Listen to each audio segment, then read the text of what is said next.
Hello everyone! Oh no, let me reset the focus. Hello everyone, there we go. And welcome to another stream on youtube.com/Johnny Chiodini. That's me, I'm Johnny Chiodini. What are we playing today? Great question. That's not the right scene. That's the right scene. We're playing Pentiment, which has just come out and is on Game Pass. And by all accounts is brilliant. I've had a few different people say, you need to play this. And I looked at it and I thought, yes, good, all right. Hello, everyone. I'm sorry I started late, but I was walking the dog and then she clearly needed to have one last wee and just wasn't keen on having it. So we got back a little bit late, but that's fine. Hello to everybody in chat. Thank you for bearing with me. And I hope you're all having a lovely, lovely week. Thomas Ogden has done a super chat saying, hi Johnny and LSPs, hope everyone is well. Finally got my hands on a PS5 yesterday and can now play Returnal, though I still have Persona 5 Royal to finish. Decisions, lol.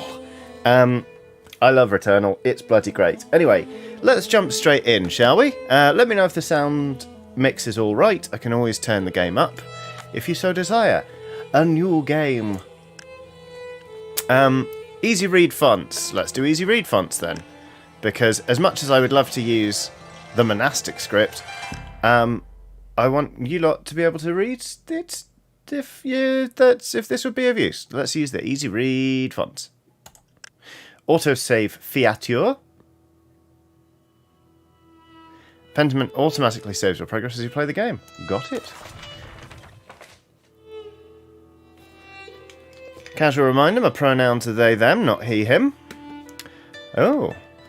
I've got a stone and a... Oh my goodness. This feels sacrilegious. I'm rubbing out the writing on... Is this vellum or is this parchment? Probably parchment by this stage, isn't it? Vellum looks very distinctive. Oh, okay. Valerius699 says, no, the book. I'm gonna dog-ear it in a bit as well. Dan Keller says, I thought you didn't respect books, Johnny. I respect medieval manuscripts because they are fragile. Pentiment. D. Lawnmower says, Johnny, don't rub out on the stream, you'll get banned. Hey, hey, hey. Another reminder, my pronouns are they, them. Animation director, Kathy Nichols. Thomas Ogden's done a super chat saying, also going to see The Who live in 2 weeks' time, can't wait. Should get free VIP meet and greet pass from my Patreon level with them too, woot. That's amazing, good job. Well, Will is actually committing to the bit of, medieval rabbits, medieval murder bunnies. I've got one of those tattooed on my arm. Will's committing to the bit of doing a long S. For an F. No, it looks like a long F, but it's an S. I love those rabbits. I think that's the next painting stream sorted. I've still got some white metal medieval murder rabbits to paint up. Tassing, Bavaria, Holy Roman Empire, April 1518. Is an artist sleeps. Is this me? An artist's mind. Valerie North says vellum is an animal hide, if I recall correctly, still used to record British Acts of Parliament. Yes, I believe it's calf skin specifically. And the Abbot said to me, Andreas. Snow White Rose is on a super chat saying, watch the in play, I'm playing it now. I think it's great, hope you enjoy, and definitely putting my history degree to use. Also, would a shout out be okay? It's my 4-year anniversary with my partner. Congratulations, Snow White Rose and partner. Game audio's a little high, apparently. Let's do that. 4 years together. That's a good number of years. Here's to many more. Snow White Rose and partner. Many happy returns on the birthday of your relationship. Ugh. And the Abbot said to me, Andreas, I don't want you distracting the sisters in the library. I need you to finish the commission by the end of April. Keep your conversations with Brother Piero to a minimum. But who's Brother Piero? Look, a long finger. Is this Brother Piero? This is amazing. It's a donkey playing the bagpipes there. That I guess is Brother Piero. I need you to finish this commission by the end of April. Isn't that much earlier than you were expecting, says Beatrice, who's up here. Oh, hang on. Where's the best place to put my face? My hey nonny noggin. Let's try up here. Let's try up here for now. Valeria699... Don't miss out! These points won't claim themselves! Valeria699 says the things that finger can do. You are all in a very smutty mood today, chat. Anyway, isn't that much earlier than you were expecting? Yes, he had told me I had until the Ides of May, which is the 15th, I think. Asshole, says Saint Grobian. And he's not going to pay you any more, is he? He has no appreciation for the cost of your sweat. Socrates says the yield of labour should not be measured in coin, but in personal satisfaction and self-improvement.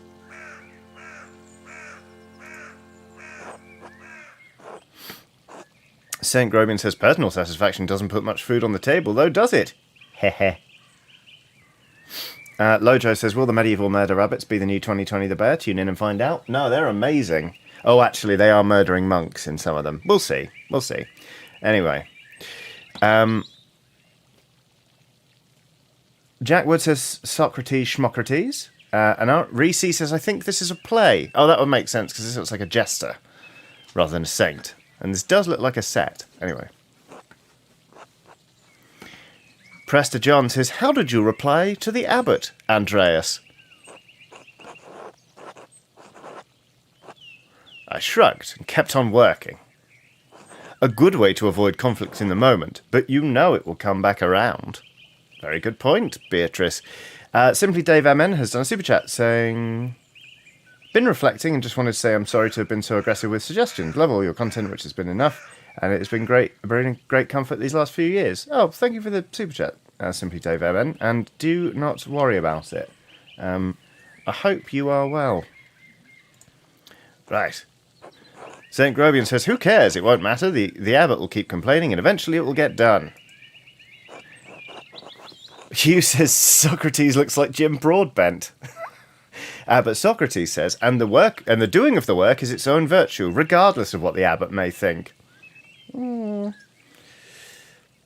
Prester John says, despite the Abbot's ire, you must endure. Soon you will have finished both the Abbot's work as well as your masterpiece. And then you will return to Nuremberg, where marriage and your new life as a master await you. Nuremberg.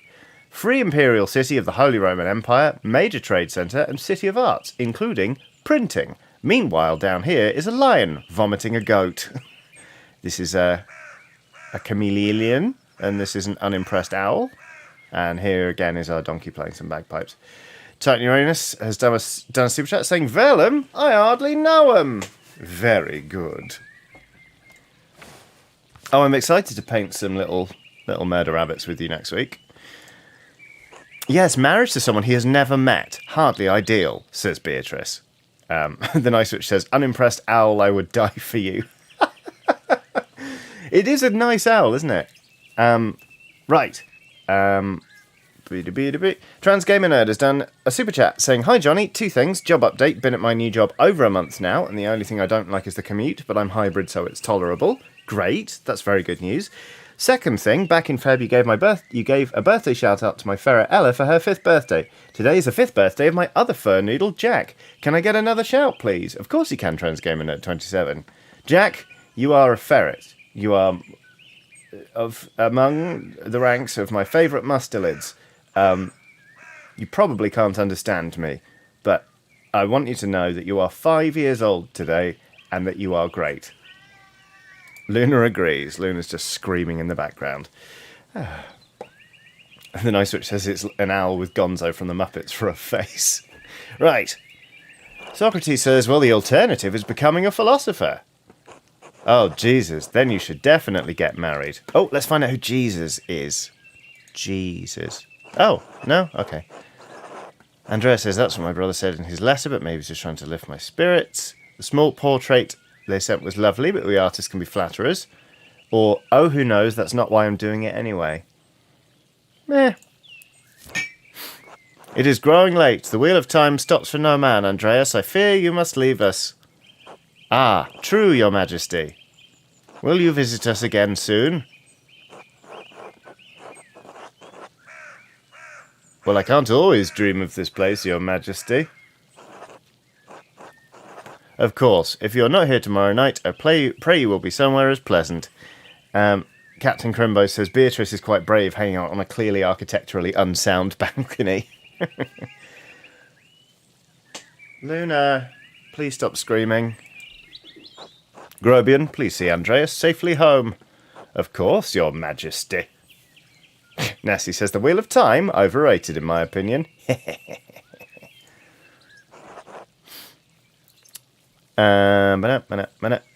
Marissa J says Prester is an old word for priest according to the internet. Oh, there we go. Sminkley says, fun fact, Prester John was a mythical Christian king that they believe was going to save Europe. Oh. Until next time, your majesty. Click. Pay no mind to the other fools, Andreas. I like this one down here in particular.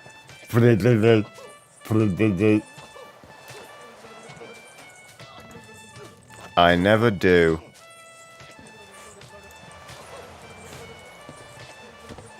That one stood on my toe. Ow. At least I would if they would stop stepping on my feet. Alex Lee says boat licking. Are they licking the boat or are they just going like a cheeky fellow?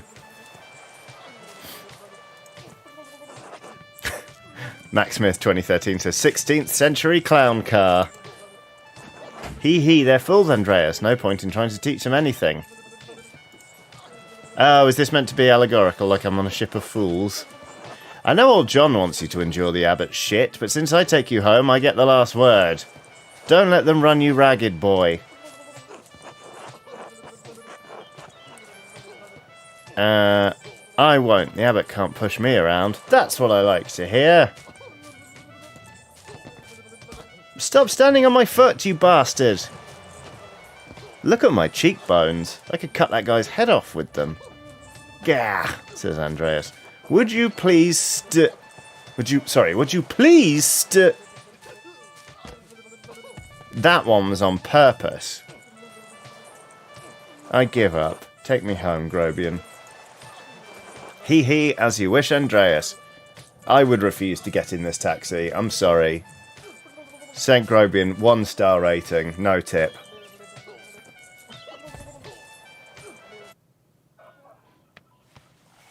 And who's this now? Good morning, Ursula. Austin Kindig has done a super chat saying, long time view, first time in chat though. My partner and I have just rescued 2 kittens.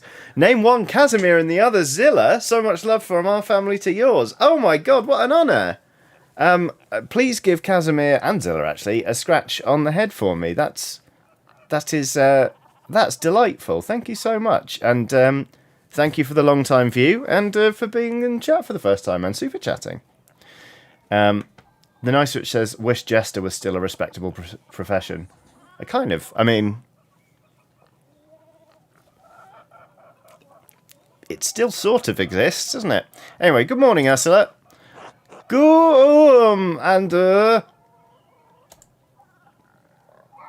Thank you, child. Time to get up. Up gets Andreas. Chapter 1. The Baron. April 1518. I hope he's nicer than the bloody Baron from The Witcher 3, because fuck that guy. Oh, I'm so sad that I was awful to my wife.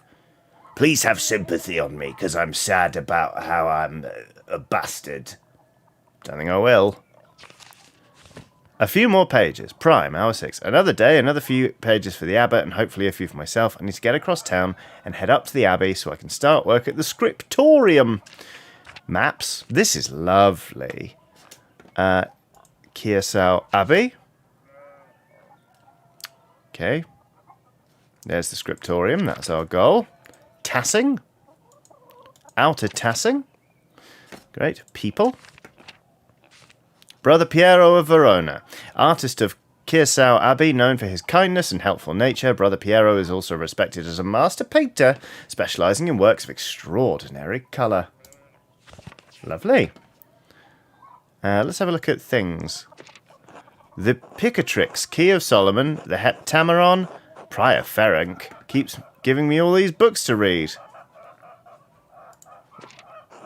I want to click on Prior Ferenc. There we go. There's Prior Ferenc, look. I really should clean this up. Okay. Go to bed? No, I can't go to bed. Perhaps after Compline. What's Compline? Oh, no. Go to bed! Compline. Monastic hour corresponding to 8 p.m. One of the little hours of prayer. The monks and nuns retire to their dormitory shortly afterwards. There is a rocket cat, everybody. There is a cat with a flaming jar/jet engine tied around its tummy. Meanwhile, we've got this dragon who just looks like an ancient gurning old man. A chicken that is goose-stepping, confusingly enough, and 2 cats having a cuddle. Good. Gartner House. Hello, Ursula. And,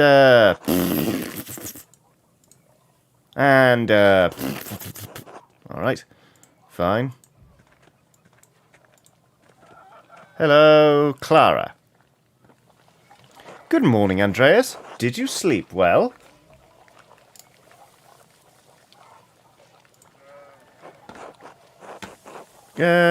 Ordinary as far as sleeping goes. Well, as long as you didn't sleep poorly.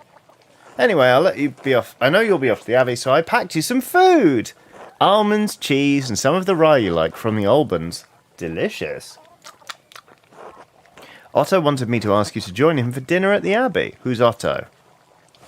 There's Otto.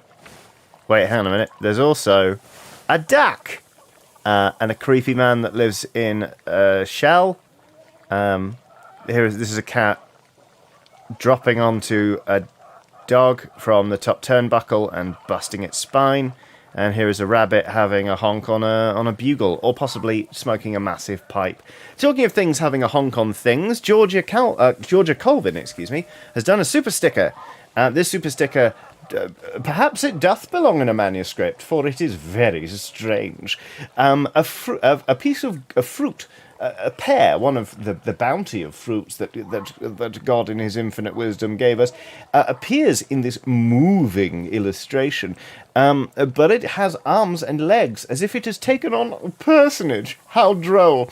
It is wearing a hat, such as one might expect at a festivity, perhaps at a birthday party, and it is holding on to what I believe is referred to as a party blower.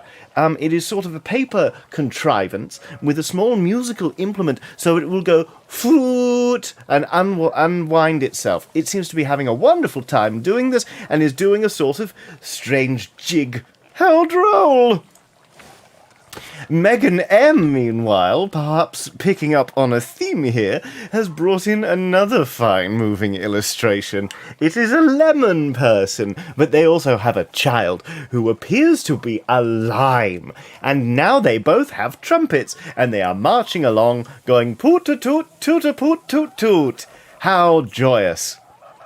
Is it the Midsummer Festival already? QWERTY Presser has done a super chat saying, "Be good now, I will return in the future to finish watching. Be careful around those weaponized cats. Nothing good can come from them." I agree. Oh, good lord. Alex Simpkin has done another illustration that will also move. This one is most troubling. It is the pair again, yet it hath doffed its hat. The festivities are clearly over. In fact, times of hardship appear to be upon us, because it has a mug. What is in the mug? Blood!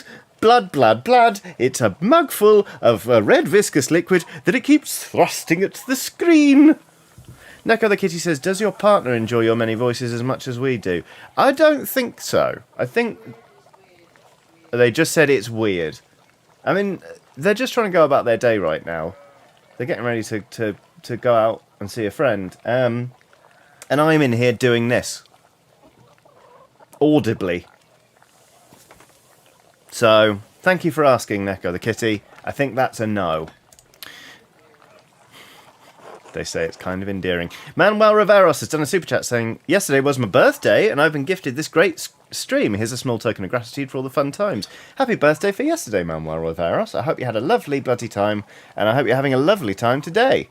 Captain Crimbo says, it appears Johnny has to wrought a cast iron rod for Johnny's own back.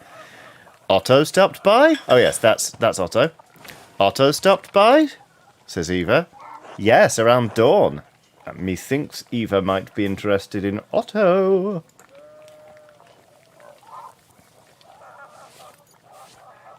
What's this then? Is that me lunch?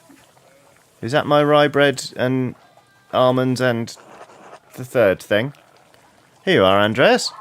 That's too kind of you, Clara. Many thanks. Master Andreas, if it wouldn't be too much trouble, could we... Would it be too much trouble if you paid next month's rent today? Cheese, that's what it was. Some cheese. Thank you, Carrie Choi, and also Snow White Rose. And if we raised it by 2 groschen?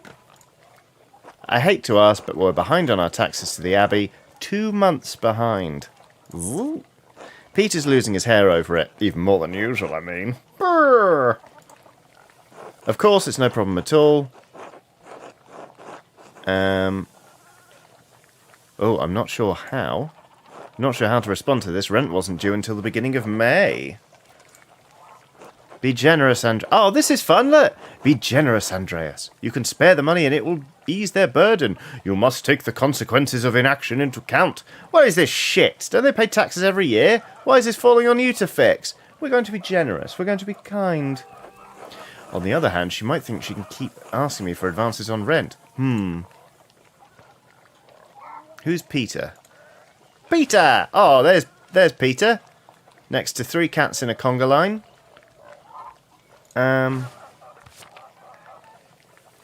Yeah, let's say yes. Nick Jeffrey has done a super chat saying, wait, hang on one sec. I just have to approve a couple of chat messages because one of them is boo landlords are parasites and the other one is landlords bastards. I agree. Fuck 'em. It's not a job. It's not a job. Rent controls now. Nick Jeffrey has done a super chat saying, hi Johnny, just tuned in to Weird Voices and talk of weaponized cats. Are you okay? Do you need us to call someone for you like a nurse? I mean, well, that's fairly standard fare for one of these streams, really. When do we not talk about weaponized cats? And do weird voices. Look, cats, weird cats. And one of them had a weapon. Don't love that joke, I'll be perfectly honest with you. Oh, God bless you, Andreas, and may Saint Luke watch over you today. Okay, well, we know who God is. Who's Saint Luke? Saint Luke. Ah, this is Saint Luke. A duck. Christian evangelist and patron saint of artists and physicians, often represented by a winged bull. Sorry, just have to approve another couple of chat messages. Right. Speaking of Saint Luke, how is your masterpiece coming along? It's been 2 months now, hasn't it? Yes. Slowly, I'm afraid. Most of my days are spent doing work for the Abbey. It's only during the Divine Office that Prior Ferenc allows me to work on my masterpiece. What's the Divine Office? Divine Office. The prayer times observed by all Christian monastic orders. Monks and nuns pray together 7 times a day and once at night, as dictated by the rule of Saint Benedict. That's a lot. 8 times a day? A reasonable restriction, but slow going. The City Council doesn't require it. The City Council doesn't require it to become a master. I'm making it mostly to show clients, and for my own sake. And yes, when I do finish, I will go back to Nuremberg, where I will marry and open a workshop of my own. From Nuremberg to a university and now travelling the world as an artist, says Clara. What a life you have ahead of you, Master Andreas. Yes, I suppose it does feel like I'm starting a new chapter in my life after a few missteps, some wandering, A little too much fun. Neko the kitty says, question, how stirred does that pot of stuff need to be? Well, if they're making a white sauce, then they shouldn't stop stirring it. That is the key to a smooth and delicious white sauce. Maybe they're making lasagna, nya, nya, nya, nya. It must be rather frightening starting all over again. I owe it to my family to make something of my life. It is, but I know now that this is what I want to do. There we go. This will be remembered. Not many people get to decide that. Certainly not anyone in Tassing, says Clara. Listen, Clara, you're making a lovely sauce there. Anyway, I don't know anything about art, but I've seen you sketching such beautiful things in your little book. Little book. Your masterpiece must be wonderful. It is, it's getting there. Hard work will get you all the way. That's what my father used to say, God rest his soul. Now, I have to get back to my own work. Stirring. Have a good day at the Abbey, Andreas, and we'll see you after Vespers for supper. The science boy says lasagna nya, nya, nya, nya is from the 14th century, so it could be. Vespers, monastic hour at dusk, one of the major prayer hours. It is followed by supper. Not tonight, but thank you. Klaus Drucker invited me over for supper. Of course, please say hello to the Druckers for us. Druckham! They're only Klaus's family. Whee! Of course. Until later, Clara. When does the combat tutorial begin? Eva! Hello, Andreas. Hello. Alright. Let's go to the farm, shall we? Who's this in? Who's this in? Peter! Peter! Andreas. Ill Peter. Peter and ill Peter. Pigs! Medieval pig. There is nothing you can't pig. Chaos says not to be confused with Vespers, the hour just before sunset dedicated to zooming about on a stylish moped. Yes! I love it. Garina Reynes on a super chat saying, verily, another Johnny stream. My joy knoweth no limitations. On a day whereth the sky is clouded and the air chill, true delight shall be contained within the next few hours. Huzzah! Will says, given your track record with medieval pigs, they need to be careful. Too soon! Anyway, Ill Peter says, God bless you. Andreas. Oh. Oh, yes. Andreas. This weather's been god-awful. This town's gone to shit since my days. I don't think the townsfolk can do much about... Were things very different when you were young? About as different as beer and piss. Thanks, Ill Peter. The old Abbot didn't bother us much about our customs. He didn't mind if we left a little offering to to keep the skies clear and the weather fair. Pagan goddess of the Alps, associated with animals and spinning wool. She is still invoked by some Christians in Austria, Switzerland, Bavaria, and Swabia. Interesting. I need to respond to a message.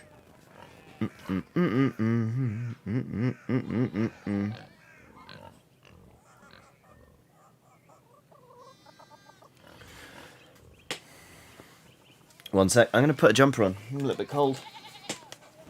Hey, pig. Nick Jeffrey's done another super chat saying, what's black and brown and looks great on a landlord's leg? A Rottweiler. Okay, that one was good. Garina Rain quite reasonably says, what on earth is that thing with the legs? I think that is like a haunted owl butt person. I don't know. It's pretty weird, isn't it?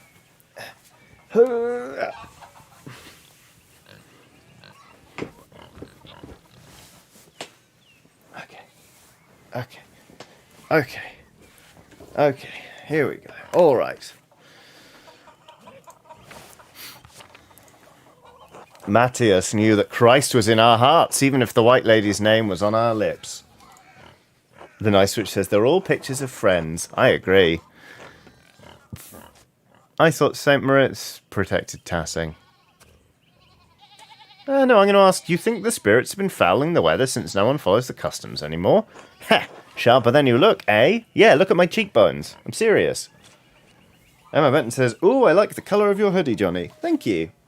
I like this hoodie a lot. The Saints weren't the first to watch over Tassing. My father knew that. Old Rannig Kemper knew that. Rannig Kemper. See, look, there's the... Oh, goodness me, what has happened to this dog? It's like Snowy from Tintin got put through a mangler. Rannig Kemper, the late husband of Attilia. Oh, right. And yeah, that's the weaponized jet cat. All right. That bastard Abbot may not like it, but some of us keep the traditions alive. Like the old widow, Attilia. Yes, she always hangs the door frame with lavender to keep the spirits out. I should go. Alright, God bless you. Bye, ill Peter. Excuse me, sheep. I guess we're not going this way. Oh, you can absolutely peg it. Ba-ba-da-ba. Big Yorg. Morning, Andreas. Morning, Big Yorg. How's it going? You working today, or is that George? Just taking a rest for a bit. Dad's still in the field. He hit a big rock with the plough, and it took me Lord knows how long to pull it out. You off to the Abbey? I am. Wolf's Brain says, sheep are blocking the way. Is that a barrier? Very good. Every day but Sunday. Right. Thank God for Sundays.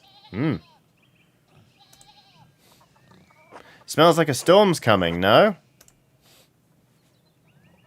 Ha! Just smells like fresh alpine air to me.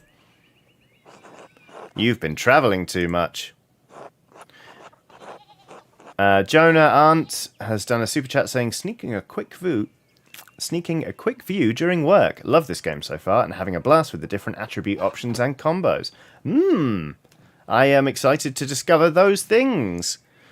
Where was it you spent your wander year before you came to Tassing? Is that like a gap year? Wander year.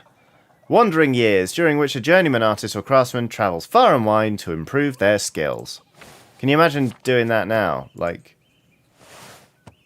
journeyman artist or craftsman. Just be me streaming from different places, being like, what's up, YouTube?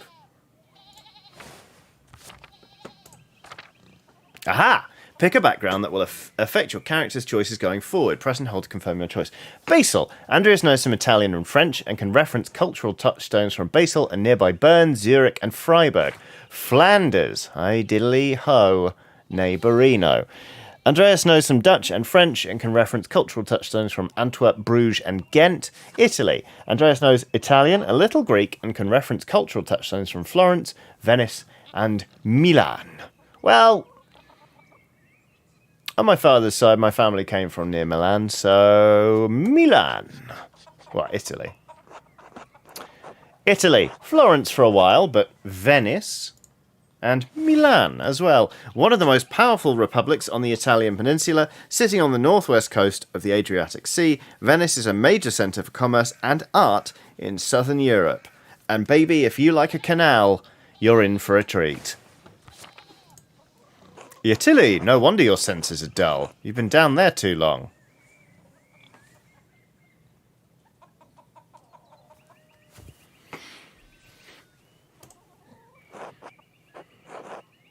Emma Benton says, how did they manage to get snails right but everything else so wrong? I don't know. But sometimes you get snails with rabbits or dogs riding on them with shields and spears, which is pretty cool. Spend enough time in these mountains and you'll be able to smell a storm coming. Well, that sounds great. How long will that take? 10, 15 years? Wow, what a great reason to stay. I don't think I have that long, Big Yorg. What did you spend all that time in Italy doing, anyway? Other than art, I mean. Okay. Pick a background that will affect your yada yada yada. Hedonist. Andreas seeks out pleasure wherever he goes. He is extremely social and quite experienced in all the enjoyable vices in the world, of the world rather. Craftsman. Andreas lives to work and dedicates all of his time to his art. Bookworm. Andreas spends all his non-working free time finding and reading as many books as he possibly can. Rapscallion. Andreas has a penchant for getting involved in petty schemes, pranks, minor crimes, and fistfights. I'm assuming that's the one Ian Higton chose. The Nice Witch is chanting Rapscallion, Rapscallion.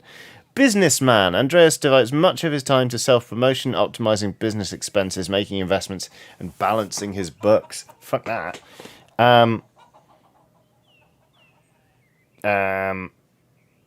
Let us do a poll. Start a poll. I'm vetoing businessman. I don't think you can have more than 4 options. Oh, Ian chose hedonist. Well, there you go. Which one? Hedonist, craftsman, bookworm, or rapscallion. Rapscallion is a person who speaks in rhyming verse about onions.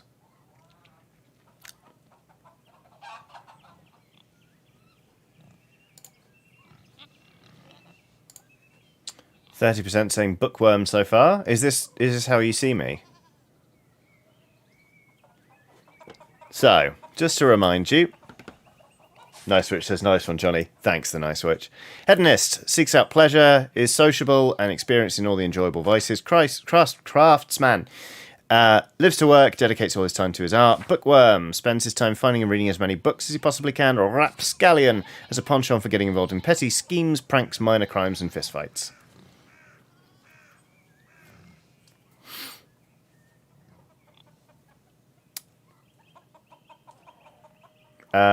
Looks like Rapscallion is our winner.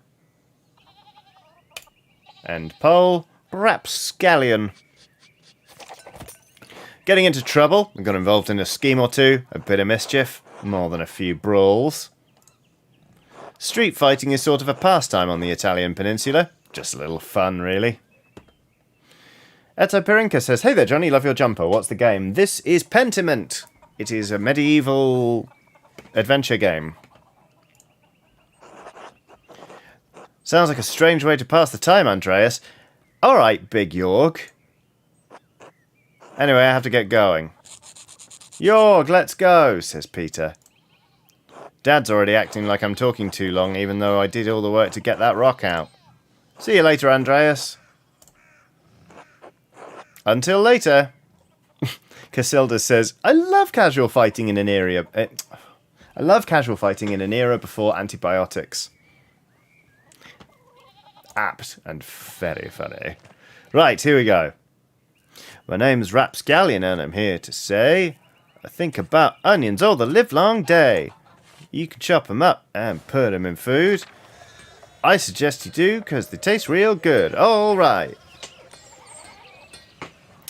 Let's see. Andreas. Hello, Andreas. Hello, Andreas. Hello, Hotfire. Andreas Schmidt's Schmithy. It's so much smaller than the one he uses at the Abbey. Alright. Oh, this man seems very unhappy. Cheerful Spider has done a super chat saying, these graphics are pretty good. I would have thought you were running at least a Pentiment 3. Very good. Martin! What? Fuck you, Martin. Eddie! My pal.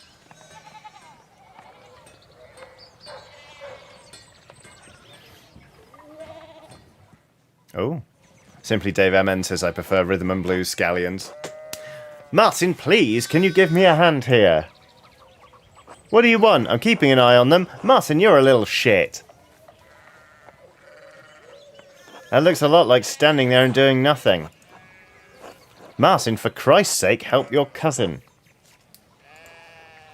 Morning, Andreas. Excuse us, one of the fence rails fell and the sheep started hopping it. Is there something I can do? Martin, idiot, you got... Should I offer to help? Should I offer to help? Perhaps. Helping others also helps us. It allows us to feel useful and take satisfaction in our work. That idiot Martin should be helping them. Yell at him, give him a good scare. Hee. Wait, that's presumptuous. I'm not close to their family. Yeah, but it's good and funny. Louis Furman's on a super chat saying, if you copied someone else's work during the bubonic plague, would that make you a plague-erist? Yes, Louis, I'm going to say. Going to say yes. Thank you very much for the super chat and for a very good gag. Let's yell at Martin. We're going to yell at Martin. Fucking Martin. This will be remembered. Mind your own business, asshole. Martin, that's enough. And Andreas, leave the discipline to my mother. Oh, fuck off. Oh, look, there's something going on up at the Steinauer's place. I'll stick my beak in there as well, then. Whoa. Who's that on the horse? Looks rich. I don't know, Martin, but Lucky is giving him an earful. Lucky looks like my friend Wes. Christ, I haven't seen Lucky that worked up since Peter and Clara's wedding when Johann pulled his pants down. Who's Clara, then? Peter and Clara, yeah. When Johann pulled his pants down. Look at this fantastic little guy. It's a frog that looks very alarmed to be wearing a hat. Perfect. Chaos says, what's in Lucky's pockets? Knock 2 of my man's teeth out. You don't want to feel the strength behind a stonemason's anger. Alright. Do you think he's a noble? He looks really rich. Shut the fuck up, Martin. God damn it, Martin. Stay out of trouble for once. See? Shut the fuck up, Martin. What, Aunt Hetty? Behave yourself. Don't we have enough to deal with right now? Andreas, if you wouldn't mind moving your skinny little body up the road, we need to get these sheep under control. Up yours, Hetty. Of course, see you later. Don't work too hard, Martin. Heh.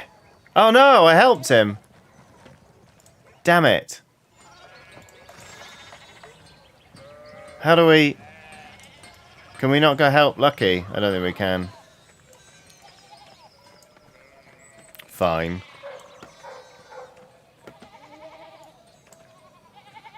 Church and Druckers. Chickens! Hello, Klaus. Morning, Andreas. How's it going? That's brilliant. He must be the printer. Morning, Klaus. Another day at the Abbey, another few hours to work on my masterpiece. Good to hear. You're still coming by for supper tonight. Mary and Bert, or Marie and Bert. Marie and Bert would love to see you. I'm assuming Bert is this cute little child, rather than Nicolas Cage, who's been turned into a radish or a turnip. I'm going to assume so. That's definitely Nick Cage.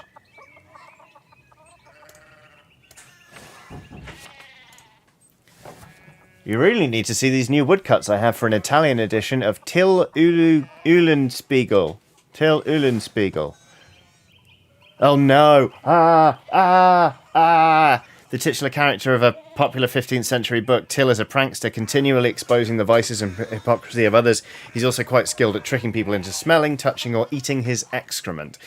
I've read a book about Till, and it was brilliant, but also quite scary in some ways. Meanwhile, a good friend, the Disappointed Owl, with Gonzo from the Muppets face, is here. We've got ourselves a medieval murder rabbit, and we've got some sort of red dog or a big donkey coughing up a seabird. Possibly a penguin. I didn't realise Father Thomas let you print books in Italian. Oh, come on, Andreas. He's not that strict. I know he's just trying to protect people from adventure stories of questionable moral repute. He doesn't mind those so much, actually. No? As long as they don't get too carnal. Ebrel506 says, murder rabbit? Yeah, there are... So, like, in the marginalia of manuscripts, they often, excuse me, like to show an inverted world. So, like, where the natural order of things was reversed. So they would have rabbits out hunting. They'd be riding on hunting dogs, or they'd be fighting. There's an illustration of two rabbits beating a monk to death, and there's another illustration of two rabbits flaying a monk alive. Bananas. Angel Beat is on a super chat saying, the unmitigated gull of that seabird, I swear. Oh dear. Oh dear. Ooh. So, supper tonight after Vespers. We know what Vespers is. Of course, thank you. Great, I'll tell Marie and Bert you're coming. See you then. See you later. Alright, see you later, Drucker House. Here we go. God bless, Master Mailer. I hope your week is going well, says Thomas. Thank you, Father. It's going quite well. I'm just on my way up the hill to get to work. Good, good, Andreas. I don't recall seeing you at Sunday morning Mass. Okay. You understand how important it is for your salvation that you receive Holy Communion, don't you? Yes. I just stayed up too late on Saturday. I don't want to get into an argument with him about this. Would going to church on Sunday be such a burden? If not for his sake, consider it for your own. A man has many, many duties. Father Thomas should appreciate how hard you work to help the Abbey. This asshole can't make you go to Mass. To hell with him. Let's go with Socrates. Almost everyone in town works hard, though. Yeah, fair. Well, let's just... You don't have to make a promise to me, but our salvation is contingent on the... Horses! Oh my, what a blessed day to receive such an illustrious visitor. Master Mailer, this is Lorend, Baron of Rothvogel, a great lord from the countryside near Worms. Worms, prosperous imperial free city in the western part of the empire, located on the Rhine River. Worms has been the site of many imperial diets. Is that a joke about parasites? These horses definitely eat meat. Look at them. This one looks like Trico from The Last Guardian. Diet is a meeting. Thank you, Casilda.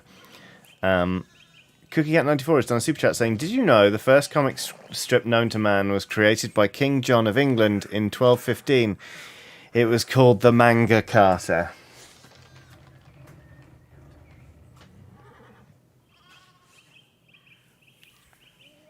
Fuck. Wow. Wow. Wowee. Thanks. Good to see you, Father Thomas. It is nice to be remembered fondly. I only wish all of your neighbours were as welcoming. Well, yes. What brings you back to our little town? Little town. Oh, a diet is an assembly which decides the direction of the Holy Roman Empire, says Will. Or, as it looks in the ye olde typeface, a diet if an assembly which decides the direction of the Holy Roman Empire. My wife and I were returning from a trip to Venice. We spent a few days in Innsbruck, and it was terribly dull. Innsbruck is not the same as Innsmouth. That would be bad. It's also pronounced Diet. Oh, thank you. Thanks, everyone. Innsbruck, capital of the Austrian country of Tyrol, a major stop on the Imperial Road connecting Italy and Bavaria. It is the closest major city to Kersau, Abbey and Tassing. Notably, it was also the site of witch trials in 1485. Boo.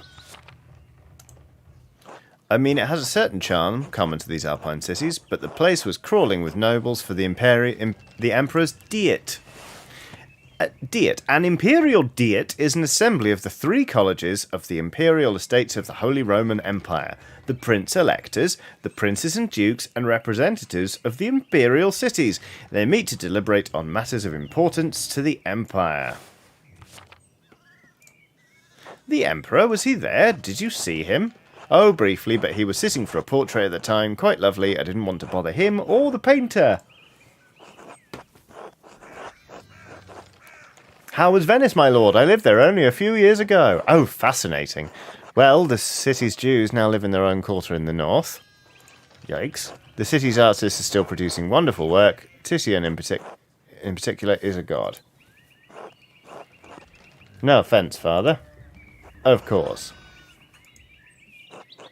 Anyway, my wife wanted to stay a bit longer in Innsbruck, and I decided to ride ahead to make a visit to Chiosau.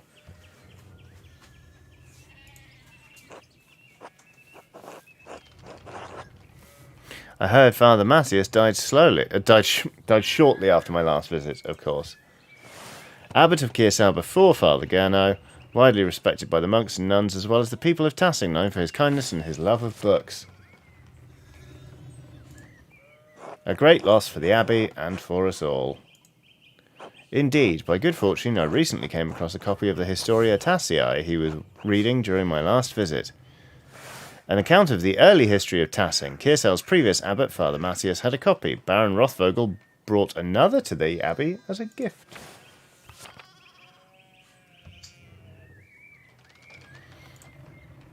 Father Matthias was hoping to find a second copy to corroborate the contents of the first. It contains some fascinating details about the history of this place. I'm afraid they might even cause a bit of a scandal. Heh. Oh, yes. But I must be off. There will be time enough to discuss Tassing's past later. I commissioned a manuscript from the Abbey through Father Gurno, and I've come to check on its progress. Ah, shit. Is this my manuscript? There he is, Father Gurno himself, eyeing up a duck.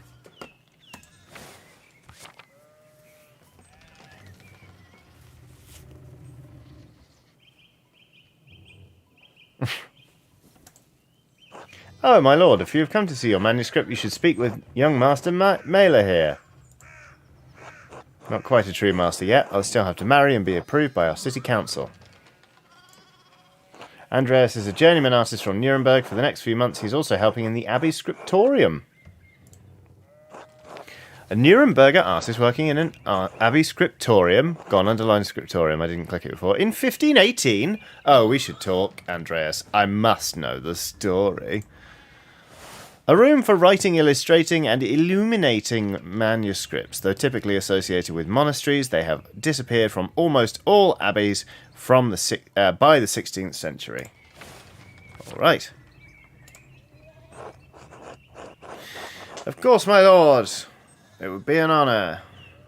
Surely my lord would find little entertainment or companionship in me, or I could say I'm late.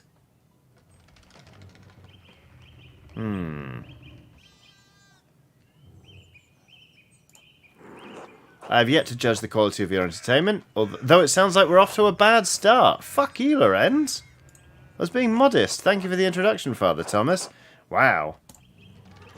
Come to supper at the Abbey tonight. I'm inviting you to the Abbot's table. Did the Abbot invite me? Oh, don't worry about it, Father. Just show up after Vespers. What is he going to do? Refuse us? Aye. Excellent. We'll see you then. Miklaus, I'm dismounting. Run ahead of us and take the horses to the Abbey's guest house. I'd like to take my time talking with Master Mailer. I'll meet you there. Boo! At once, my lord.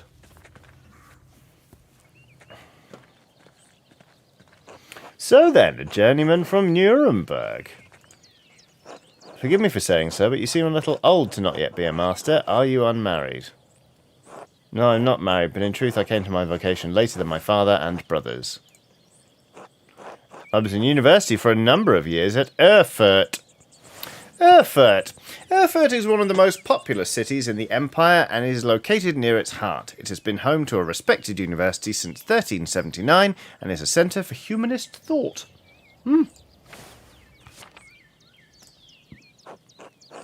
Erfurt, wonderful. The same university as Martin Luther. Have you read his works? Tremendous mind. Martin Luther, priest and professor of theology at the University of Wittenberg, controversial for his opinions on the Church's sale of indulgences to forgive sin, which were recently published and distributed throughout the empire. Wait a minute. Oh, that's a cat licking its anus. That's a cat with a chihuahua on top.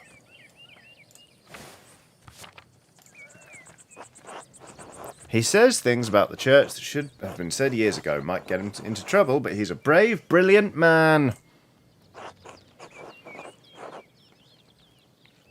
Wait, you may have even met him, did you? You must tell me. Ah, no, he was a few years ahead of me. Still, his ideas do seem fascinating. I agree wholeheartedly. I simply must meet him if I get the chance. Great. I wonder if the good brothers of the Abbey have heard of him. Perhaps they've even read his list of 95 theses against the church. Well, that's a lot of theses to be throwing at a church. Ha ha ha ha. The Night Switch says, okay, I can't put off leaving for work any longer. Take care, Skellies. Take care, The Night Switch. I hope you get to drive the bus, and I hope work passes smoothly and swiftly, and no one is a dick. 95 Theses, a list of propositions against the Church's practice of selling indulgences for the remission of sin. It was written in 1517 by Martin Luther. Hephaestus says many of the cats and dogs are based on Obsidian Staff's pets. Father Matthias was not above having a lively debate. I hope Father Gurno does not disappoint in that regard. But enough about Luther for now. Tell me about your university studies. Forgive me, Baron, but did you attend university? You seem very well educated. Ha, no. My family is merely wealthy enough to have provided me with all of the books and tutors a child could dream of. I love all knowledge, from Aristotle and Cicero to Ficino and Erasmus, and everyone in between and yet to come. Claire de Bear has done a super chat saying, Axe Rabbit. I assume that means you're describing a rabbit that has an axe, rather than instructing me to take an axe and kill a rabbit. Aristotle, Greek philosopher and student of Plato, renowned as a polymath, he wrote on a wide variety of subjects. His work is extremely His work is extensively cited by current scholars, and even more work is attributed to him than he could have ever written. Erasmus, that's Erasmus of Rotterdam, a Dutch priest and philosopher who is preeminent among northern humanists. He is known for his works in Latin and Greek, as well as his calls for reform within the church. Marsilio Ficino was a 15th century Italian priest and humanist who was one of the leading figures of the Italian Renaissance. He is well known for his translations of the works of Plato into Latin. Excuse me. Cicero, statesman, scholar, lawyer, and renowned orator of the late Roman Republic. He is revered both for his contributions to Latin literature and his skill at rhetoric. All right. I may have misjudged the Baron. It seems he is as well-read as any university student. In truth, I am simply happy to speak with another well-educated man. Now then, did you earn your doctorate? No, I didn't. Only a master's degree. I started working toward a doctorate, but didn't finish. Oh, well, that's a shame. What was your area of study? What was it? Theology, which would give us a strong understanding of Catholic theology, biblical knowledge, canon law, heresies, and similar subjects. Imperial law, Andreas knows the basics of the fractured systems of laws that govern the various states of the Holy Roman Empire. Or medicine, Andreas is familiar with the basics of human biology, medicine, and illness. Well, this is about as close to going to med school as I'll ever get, so let's do medicine. All things medical, studying the latest and greatest texts coming out of Italy. Ah, yes, the Italians continue to innovate in that area. Extraordinary, really. Fascinating work. Who knows what secrets we may learn about the human body in the decades to come. Wait till you find out about the prostate, my friend.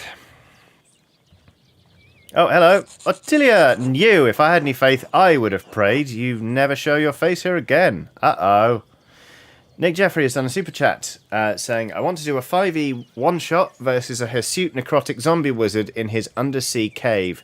Dice rolls replaced by coin toss. Either nat 20 or nat 1, ... This is going to be a very painful pun, isn't it? I can just tell. Zombie wizard, undersea cave. Hirsute necrotic zombie.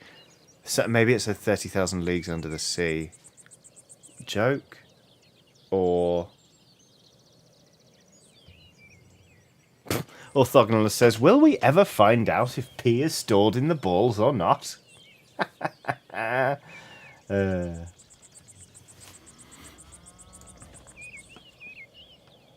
Curse you, Lorenz Rothvogel. Perchter's dogs tearing you to pieces would be too kind a fate. Criminy. Lazy Boy sent a super chat saying, hey Johnny, what other choices did you make when making your backstory? I want to know how similar to Ian you are. We went for Rapscallion, Italy, medical thing. These rustic communities display a shocking lack of hospitality, don't you think? What was that about? Who knows? By the time I finish guessing, the old crone will probably be dead. Oh, okay. Bye then. Well, what of your early time in university? Every student must study the Trivium and Quadrivium, yes. Bloody love Trivium. Their first album was a banger.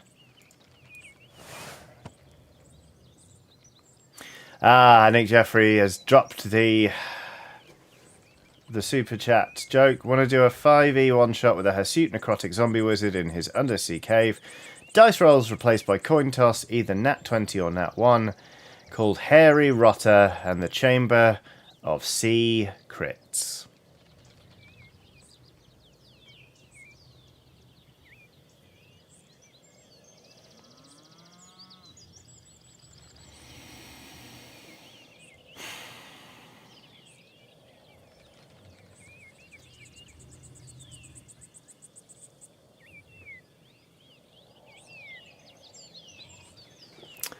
Trivium and Quadrivium. The Trivium and Quadrivium represent the lower and upper divisions of a class liberal arts university education. Latin, grammar, logic and rhetoric form the Trivium. Arithmetic, geometry, music and astronomy form the Quadrivium. Wow. A third time today. My pronouns are not he, him. They are they, them. Thank you very much. JT Gerdes has done a super chat saying, I'm so glad that's the pun I arrived at. Welcome aboard, JT. Welcome aboard. Sorry, I'm taking my boots off. Travelling Potato says, is that a Nautilus or a volleyball with an I bottom right? I think it's a Nautilus. I'm not certain, though. Right. There we go. Ah, that's better. Okay. Did you have a favourite subject? Oh, bloody hell. Latinist. Strong command of Latin grammar and vocab. Can also easily recall sententiae antiquae, quoted words of wisdom from the Roman Republic and Empire. Okay. Logician.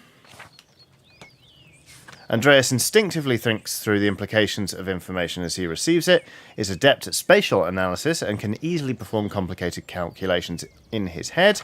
Orator. Andreas excelled at rhetoric in university. He's a skilled teacher, persuader, and public speaker. Occultist. Andreas knows a soul-endangering amount of theoretical and practical knowledge on alchemy, astrology, theurgy, necromancy, and various magical rites and ceremonies. I think I know which one I want to take. Or Heavens and Earths. Heavens and Earth. Andreas knows a great deal about the constellations, heavenly bodies, and their movement. He is also familiar with various plants and animals from study and personal experience. Well, I think we're going occultist. Christopher Needham has done a super chat saying, how do you keep a streamer in suspense? One of two. I see your game, Christopher. Kimberly Allen has done a super chat saying, I feel as if it has been forever since I dropped in for a stream, and I cannot stay long since I am at work. I hope you are doing well, and that your future is full of happy days. Kimberly, that's lovely. Thank you very much. We're about to turn our character into an occultist, so we'll see how it goes, vis-a-vis happy days, but it's lovely to see you in chat. I hope work is going really well, and continues to, and that you have a lovely rest of your week. Let's go for occultism. I use my access to the university's library to pursue more esoteric interests. Oh, esoteric how? Mystical texts, books on alchemy, invoking spirits, divination, purely academic, of course. Of course. I started with Ficino's Corpus Hermeticum, and my interest only deepened from there. Corpus Hermeticum, a compilation of 17 religious and philosophical treatises encompassing the soteriology of Hermes Trismegistus, or Thrice Great Hermes. The centuries-old texts reflect Egyptian, Greek, and Jewish traditions and ideas, and were translated into Latin in the late 15th century by Marsilio Ficino and Lodovico Lazzarelli. Right. Bo Furlong says, Step 1, perform heresy. Done. Step 2, announce it to those in power. Done. Quite interesting, Andreas. I'll make some time to speak with you more on this topic during my stay. Oh, please do. I look forward to it, my lord. As you wish, my lord. I look forward to it, my lord. And your other studies? Was there anything else you excelled at? Okay, we've got to pick another one. I think we're going to do logician. Logic, geometry, and arithmetic. Quite interesting for an artist. Was Aristotle's organon the foundation of your study? Yes, the organon for logic and Euclid's elements for geometry, but the past few centuries have yielded wonderful new texts on logic. Let's find out about Euclid. Peter Abelard provided the foundation of... Oh, I didn't click on it, apparently. Peter Abelard provided the foundation of scholastic philosophy and established the primacy of Aristotle's work. Peter Abelard, 12th century French teacher, philosopher, and theologian. He is known for his philosophical work in logic and his theological work in atonement theory. He is also remembered for his love affair with his student, the renowned Benedictine nun, abbess, and scholar Héloïse d'Argenteuil. The Englishman William of Ockham gave us the Summa Logicae, arguing nominalism against Platonic realism. And of course, Thomas Aquinas gave us the tools to employ both faith and reason in the pursuit of truth. Well, I was trying to click on Thomas Aquinas' name. Damn it. All monks and friars, of course, a great deal of work to force Aristotle to fit within the Church's vision of truth. Is that so wrong? I question that these great men should have had to wrestle logic into what the Church established by fiat and force. Ah, here's the Abbey. Thank goodness. I have good memories of this place and of Father Matthias. I was sad to hear of his passing. There's a big bug floating around here. How did you come to know him? How did you come to know of Kearsau at all?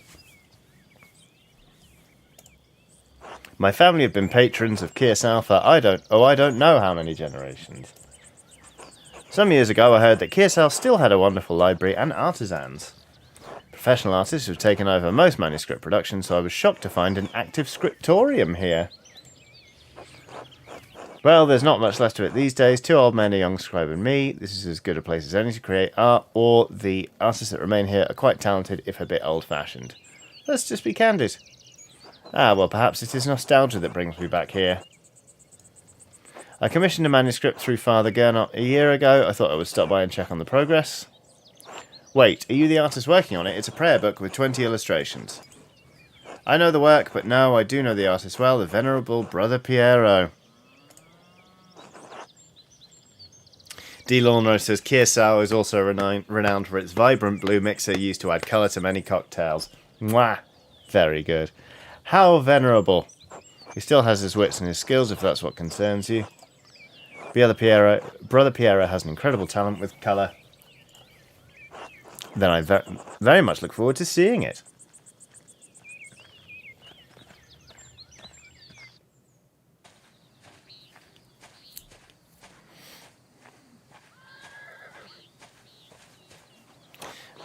Miklaus, tend to the horses and the baggage. I'm heading up to the Abbey.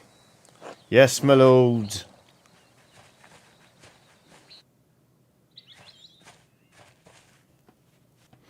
Well, let's not keep the Abbot waiting any longer.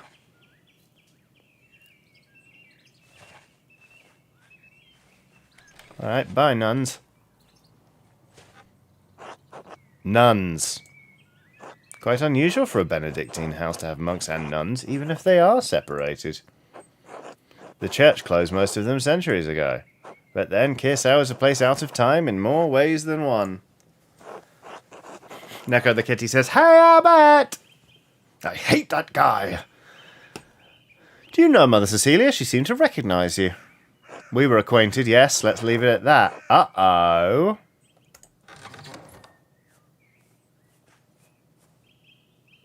"Ah, you must be Father Gurno. I am Lorenz, Baron of..." "Yes, the Baron of Rothvogel. So wonderful to have you here again. We actually did meet on your last visit." "Ah, if you say so. I'm not good with remembering faces." "Please forgive me, my lord, but I wasn't expecting you for another few days." "Yes, I know, but I rode ahead. I just couldn't wait to see my manuscript. I'm sure it's no trouble." Yes, I mean, no, it's no trouble. Did you want to see it now?" "Oh, in a moment. I could do with a bit of refreshment, though. May I grab something from the kitchen?" Dot. Dot. Dot. Yes, certainly, my lord. I will meet you there. Lisa Hunt has done a super sticker. The super sticker depicts a peach. The peach is well formed and colourful, and the shading on it makes it look not unlike a bottom. Looks like a bum. Looks like a bum. Alex Simpkins done a super chat saying the prehistoric fish... there, I'm going to get some water in a second. I'm struggling to talk. The prehistoric fish, Dunkleosteus, now uses the word slam as their collective noun. A group of them can be accurately described as a group of slam dunks.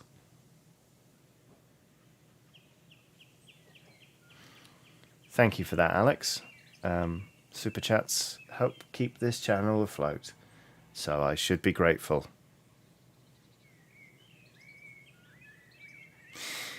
Okay. Andreas, I don't know what you were doing with the Baron, but I need you in the Scriptorium now.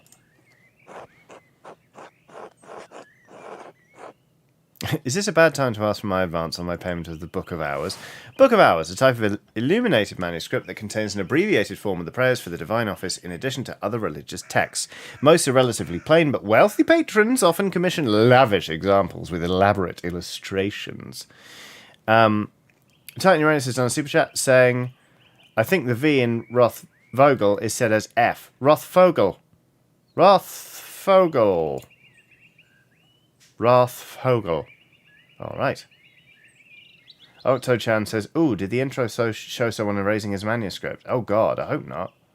Ooh. Lisa Hunt's done another super chat saying, wanted a medieval super stick description. Oh, but also thanks for the stream, which is perfect. Sleepy post-tattoo viewing. Love this game. Sorry, Lisa, let's have another swing at that. And I hope you are feeling alright post-tattoo. Lisa Hunt has produced a wonderful illustration of a piece of fruit. This piece of fruit does not have arms or legs, or nor does it have a musical instrument or a cup of blood, but it is remarkable nonetheless for the shape of this fruit. It is, after all, a peach, and the way the light hits it, sort of from the side, generating a shadow on the underside, makes it look most like an arse. Why are you taking this out on me? It's not my problem. Rrrr, says Gurno. Shit, I should have asked him about an advance for the Gertner's taxes. Oh well. Maybe I could just convince Brother Matthew to pay me early. If all else fails, I could liberate some money from the Sacristy. Yes. Stealing from the church. Stealing from the church. Opposite of rejoicing. Stealing from the church. Here we go, look. Here's all of the place. Well now, Emma Blass, jumping on the bandwagon, has summoned another delightful illustration. This one moves. Through some arcane trickery, I am sure. And it is a lemon. No, not a lemon. 'Tis a lime. 'Tis a lime. And it has short legs and arms and a cute little face, which bringeth me to believe it is a child. The child has acquired two round, presumably fluffy, purple objects, which I believe are known on the continent as pom-poms. And the child is sort of marching and doing this a lot. Hannah Axelson, meanwhile, has said, historically, many monasteries had a member responsible for the preparing and frying of potatoes, also known as the chipmunk. I thought you were going to say the friar. But, yeah. That also works, the chipmunk. Thanks, Hannah. Thank you, Hannah Axelson. You never miss. There was, where I grew up, there was a chippy called the Golden Friar, Friar, and it was, oh my god, it was absolutely amazing. Anyway, right. Brookie B says, "Hi Johnny, I'll be watching on VOD as I have work, but I did want to thank you for the lovely videos. I do have one burning question though. Why do you hate whales? They're too big. They're just very, very, very big, and it creeps me out." That's it, basically. I just feel like they could kill me and not even realise, and that's upsetting. Right, I am going to be back in, like, well, just call it 3 minutes, because I'm just going to get a drink for my throat. And then we'll crack on with this rather interesting game. So, yeah, I'll be right. I'll go on the Be Right Back screen so you can see a picture of the dog and listen to some smooth jazz. But we can have a longer break later. So give me a sec.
Hello, everybody. Welcome back to Pentiment.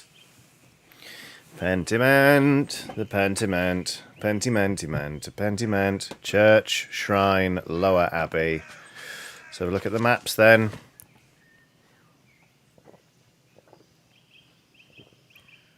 Well, we need to go through the church and the Old Bailey to the Scriptorium. Let's do that. Church, Upper Abbey. Oh!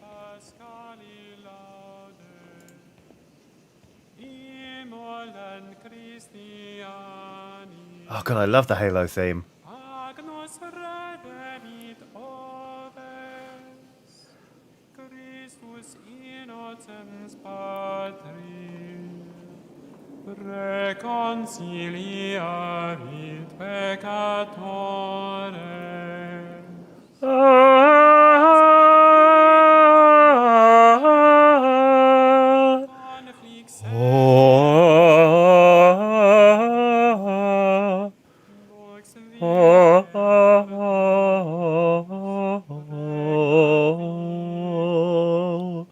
Oh, yes, Hannah Axelson. Hannah Axelson says, I always wanted to be a Gregorian monk, but I never got the chance. That is fucking brilliant. So good. Captain Shiny has done a super chart. Saying, gonna have to bounce, I can feel a migraine coming on, but keep the puns coming, chat, they're great today. And thanks, Johnny, for the stream. I'm very sorry about the migraine, Captain Shiny. I hope it passes very soon, because they are the worst. An orthogonalist has done a super chat saying, they tried to introduce bananas to the diet in a monastery, and of the 5 test subjects, monks A through D hated it, but Monkey absolutely loved it. Boo, orthogonalist, boo. Nasty says, Johnny, have you ever sung in a group? No, I haven't.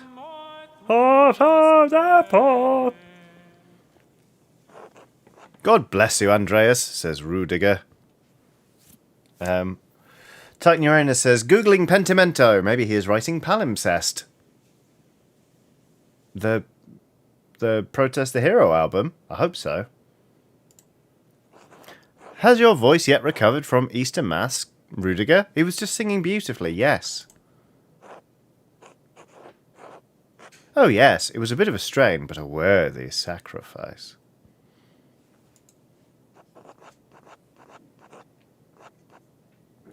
Well, if the Lord could give us his all on Easter. Exactly. Anonymous says, what did the Stoics say about his kidney stones? This too shall pass. Very good. Have a good day in the Scriptorium. Have a good day singing. I don't know if they want to fight or bang. Brittany Hamilton says, Gregorian chant covers stream when? Don't tempt me. Somebody once told me. Go on. Oh, he stopped. The world is going to roll me. I ain't the sharpest tool in the shed.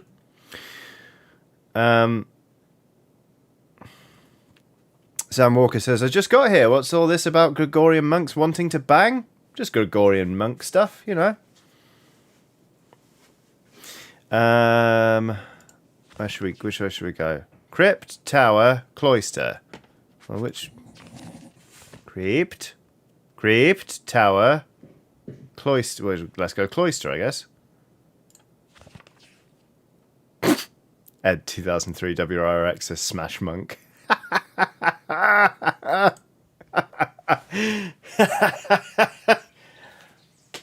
Well, the years start coming and they don't stop coming.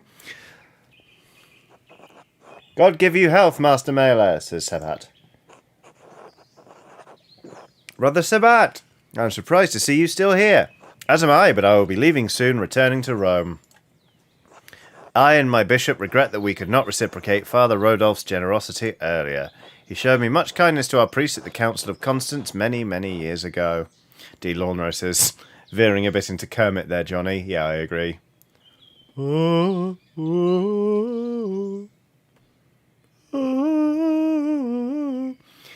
Lasseter's on a super chat saying, this game makes me think of the novel I've been writing about a post-apocalyptic feudal society. It's set in England after nuclear war, one of two.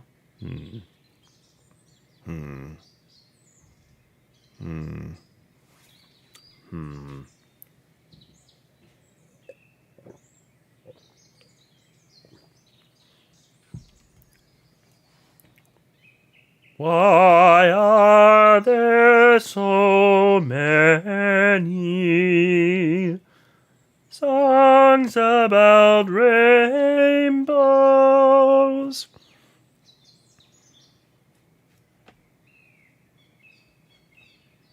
What's on the other side? What's the Council of Constance, then? Council of Constance. Look, medieval murder bunny. Whee. Colin Laster, 2 of 2. The protagonist, Order of the Raven, is invaded across the channel. The battle takes place on the Knight's plutonium shore. Let's have that one more time. This game makes me think of the novel I've been writing about a post-apocalyptic feudal society set in England after a nuclear war. The protagonist, Order of the Raven, is invaded across the channel. The battle takes place on the night's plutonium shore. That's quite... you had to work to get it in there, Colin, but it sort of landed. Anyway, right. Will you remain in Rome? That is up to my bishop, but I will miss these mountains in any case. You should travel to Ethiopia, Master Mele, and see the highlands. God has blessed my home with a wondrous beauty.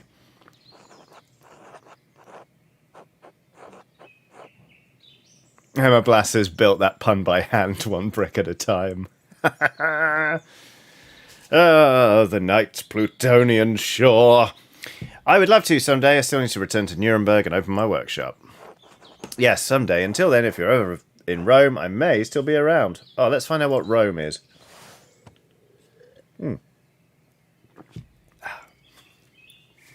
Though outshone by its northern neighbour, Florence, Rome is still the seat of power for the Catholic Church and an impressive centre for the arts.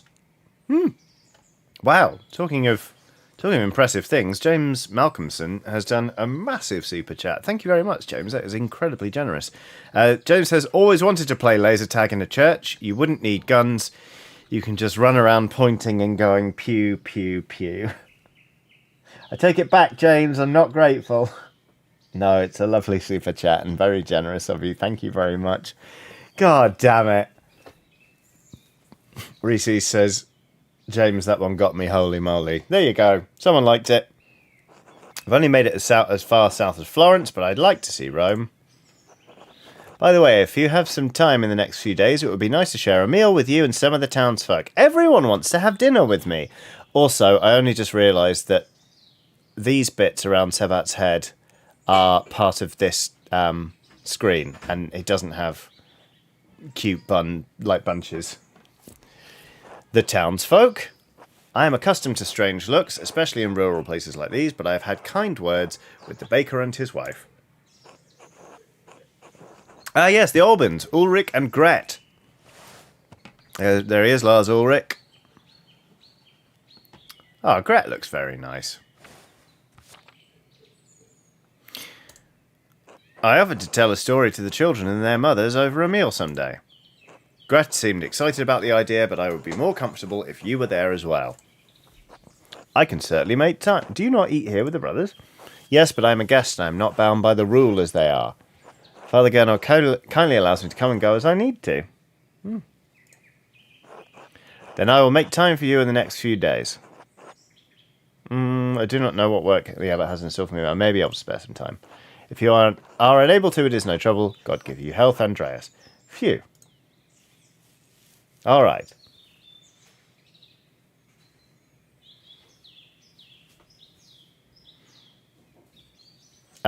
Dormitory, kitchen and cellar, refectory. Where the fuck's the scriptorium? Refectory, kitchen and cellar. I just want to go to the scriptorium. Scriptorium. All right, well. Let's go toward the kitchen and cellar, I guess. Refectory, kitchen and cellar, why not? Wait, go back. Cloister. Cemetery. Dormitory. Can we get there from the cemetery? I know the cemetery is closer. Valeria 699 says, even with a map, their sense of direction is horrendous. Even with a map, my sense of shut up is up yours.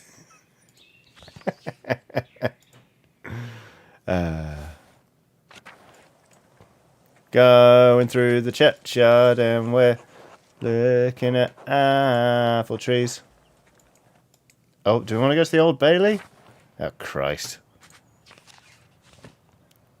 Yeah, that's fine. The scriptorium is here. There we go. See, I made it. I can do this. Oh, it is Vellum, look. Oh, it's just a guy. Hey, guy. Good day, Andreas. How's your morning going, brother guy? It's fine. More contracts for the Abbot. Which would you rather be making, contracts or manuscripts? I honestly don't care, Andreas. Baddy Wronglegs says, paper's fine and all, but vellum's the goat. Very good. As long as the Abbot is impressed, he could have me write the first chapter of Genesis until Judgment Day. Does the Abbot's opinion mean that much to you? The Abbot's and the Priors both, says Guy. You're lucky. When you're done with this, you're going home. I'm never going to see Burgundy again. I need to make the best of the next 40 years. Ugh. Then I'll leave you to it. Hey, Doc. Or Addoc. God bless you, Andreas. How are you feeling today, brother Addoc? Oh, a mill. What? Oh, a mill. That's easy. Oh, I am well. Well done, my son. It is early. I will give you a harder one later. Behave. Everyone behave. I look forward to all of your anagrams, brother Adoc. Oh, I see. Literal nut. Until later. Oh, until then. Whatever. I'd like to do my work, please. Piero, you old son of a gun. Andreas, God bless you. So good to see you.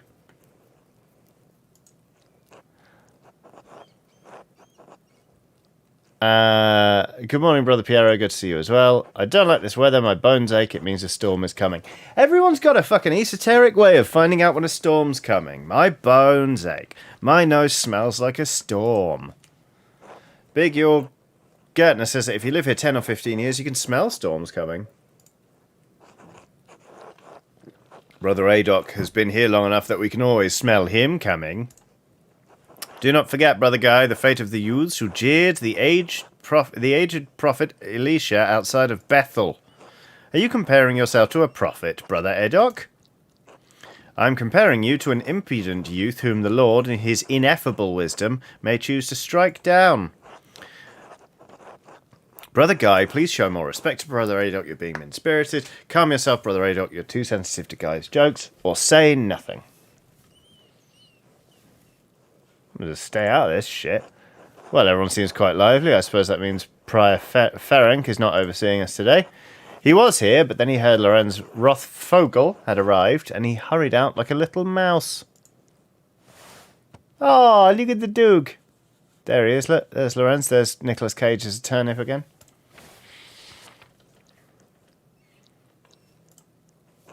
Ferenc is so desperate to impress the Abbot and nobles like Rothfogel, it's pathetic. Blimey.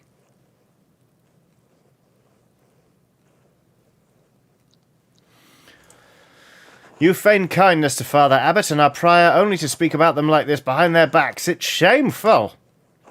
Oh no, Baron Rothfogel, his manuscript. I just realised that he will want to see his manuscript. How silly of me. Of course that's why he is visiting. Yep, back to work. Perhaps if you were younger and faster, you wouldn't need to worry so much about patrons' visits. All right. What's the problem? The Baron is just one client. He has to wait like everyone else. Watch your mouth or I'll give you something to worry about. Wow. Or, Guy, someday you will stand where Piero is and a young monk will stand where you are now. Let's tell him to watch his mouth. What? Threatening a monk? What's wrong with you? You're the one mocking old men. What's wrong with you? Anyway, what's the problem? The Baron is just one client. He has to wait like anyone else. Andreas, Baron Rothfogel is not like anyone else. He has powerful friends, including the Prince Bishop of Freising. Damn it, I tried to click on that. Kirsau is already out of favour. Father Abbot does not want to have to deal with more attention.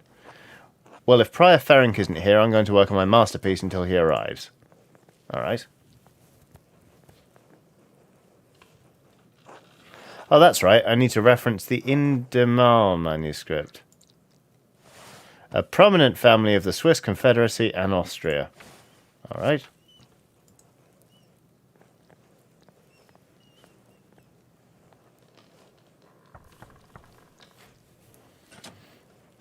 What do you want, Andreas? A book. The Indemal manuscript. The Book of Hours.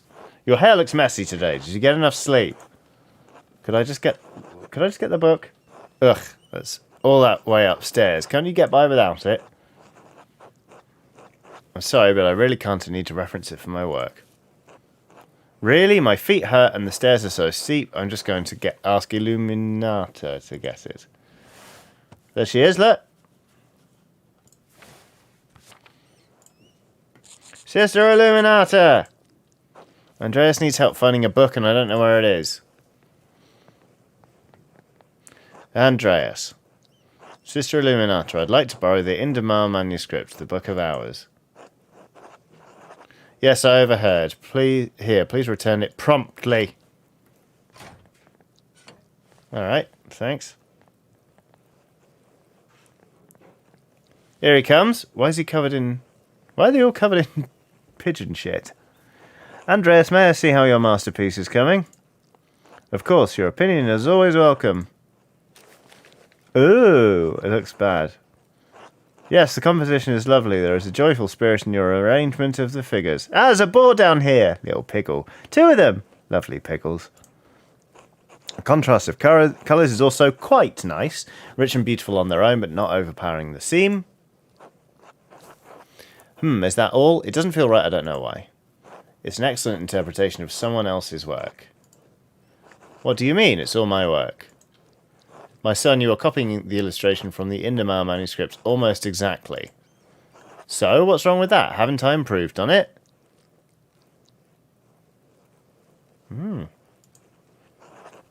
Aesthetically, yes. It's wonderful. Oh! Ed 2003 WRX, as someone pointed out in the Eurogamer stream, the older characters' artworks are aged and worn. Yeah, look at that. It's like it's flecked away. Brilliant. Aesthetically, yes, it's wonderful, but I feel you've not given much thought to what it represents. It's November. In November, we show peasants leading the pigs into the forest to forage on acorns before the slaughter. Oh. Andreas, the peasants here are no longer allowed to forage acorns in the forest. Many great lords and abbots across the empire have forbidden it, even Father Gurno. What difference does it make? This is the way November is painted. But it is not the way November is. Art is illusion, storytelling, but in their most sublime form, these images illuminate a path to truth. It is most important to me that my clients are happy. They won't pay me for truth. Yes, but with God's grace, this Book of Hours will outlive us all. What will it say to those who see it in a future generation, centuries beyond our comprehension? Some will gaze deep into your lines and paint to seek a deeper meaning. What will they find? But you need not listen to my opinions, they are just the thoughts of one old monk. There is no place for the monastic scriptoria anymore. In truth, this room is a place out of time. Does that make you sad? I admit I'm still fond of the old styles of lettering and illumination, but even in my youth I knew it could not last. Okay. The creation of books of art is no longer the province of monasteries, so be it. More people will be able to write, more people will be able to read, and in so doing be brought to truth. That or they'll start writing grotty fanfic. Andreas says, don't you think there's a danger in anyone being able to write, anyone being able to read anything? Well, I just pointed it out. Yeah, grotty fanfic. I think there will always be a place for artists like you and Brother Aedoc. Guy's such a prick, isn't he? Look at him.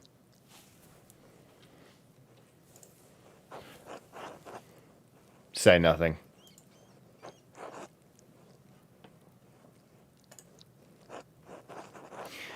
It's kind of you to say so, Andreas, but you need not be concerned for me.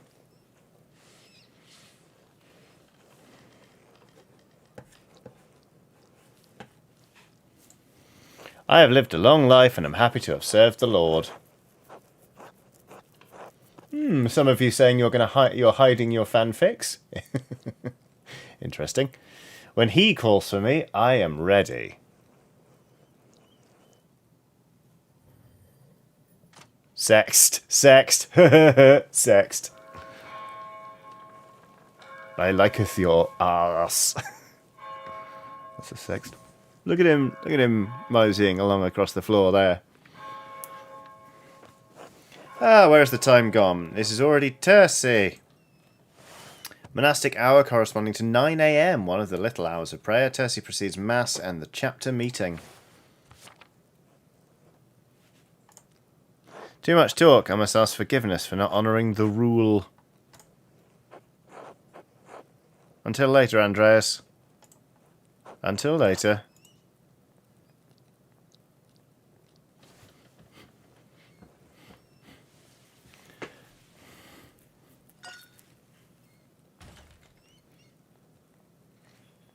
What, the devil?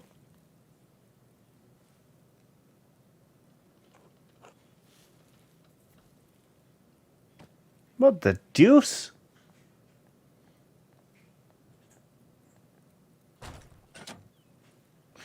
Wooden Coyote says, books of hours are great resources for studying historical climate because of how depictions of the seasons changed over time. What's going on in here, says Illuminata. What do you mean, what's going on in here? Andreas, what was that noise? What was that noise? Oh, I'm sorry, Sister Illuminata, I knocked a bowl of paint to the floor. But then Prior Ferenc came in, wrote in one of his books, slammed it closed and left. Ha ha ha ha!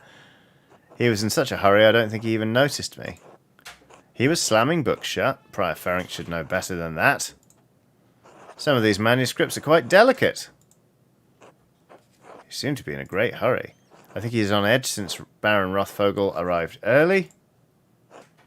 Which is why books should not be taken out of the library unless it is necessary for divine reading or work in the Scriptorium. Alright. Bloody hell. Divine reading. Lectio Divina is the thoughtful reading of and meditation on Scripture. The practice leads to prayer and contemplation. It is a daily part of life in Benedictine communities.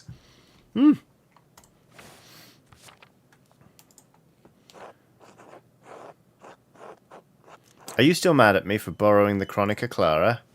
The Clear Chronicle, a history of the universe written from creation to 1082, written by the Irish monk Marianus Scotus. Yeah, I would like to say that. No, anger is not an appropriate response for a nun. Okay? But the fact remains that you tricked me into giving you that book for no valid reason. Not valid? Is it not valid to want to see the work of one of the great Irish scribes? One who wrote masterworks that even now grace libraries at Cologne, Fulda, and Mainz.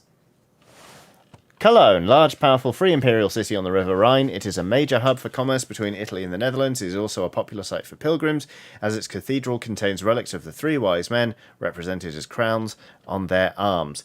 It's also massive. Fulda, town built around an old Benedictine abbey near the centre of the empire. Fulda's abbots are imperial princes and wield great power. And then Mainz, located on the Rhine River, Mainz is the home of the Archbishop of Mainz, an elector of the Holy Roman Empire, and Primus Germaniae, the Pope substitute north of the Alps. Wow. No, it's not unless it pertains to your work or the abbot permits it. Now, if you'll excuse me, Yes, I will excuse you. Wait, what's all this fuss about Lorenz Rothvogel? Why is Prior Ferenc so nervous? Lorenz, I didn't know you were familiar enough with the man to use his Christian name. Anyway, I haven't dealt with him personally, but the Prior and Father Abbot have. I only know that he's purchased a number of our most valuable manuscripts over the years, and he paid enough to help the Abbey when we needed it. Like what? What did he buy? I can't remember. You know, I have my own responsibilities to attend to. How about this, Andreas? If you help me recover some missing books, I'll tell you what I know about the Baron. Well, I was hoping to work on my masterpiece, but I suppose I can help. I understand, but there is rarely a time when I am in the Scriptorium and the brothers are not present. All right. Thank you. It's for the good of the Abbey. Where should I begin? Out there, where you and your cohort of carelessly strewn books around the Scriptorium. I will tell you what books I'm looking for, find them and return them to me. The first books are 2 volumes of the Aeneid. Yes, I know what the Aeneid is. A poetic epic telling the legend of Aeneas, a heroic Trojan who struggles to reconcile his personal desires with his destiny to found Rome. It was written in the 1st century BC by the Roman poet Virgil. Reddish covers, 14 inches by 10 inches, 3 inches thick. Behave yourselves. Innsbruck inches or Nuremberg inches? Oh. They're among Piero's favourites. He keeps them by my desk. They are not his to keep. Fine. There's a fair amount of wear on these. I hope you don't mind. Those volumes were old even when Piero started to make the copies.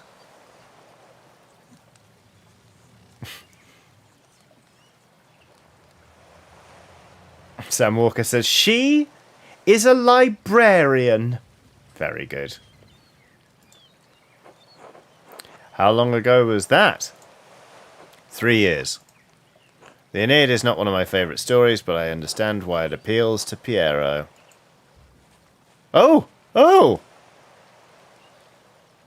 Aeneas chose his duty to the gods over his lover Dido. Oh, this is fun.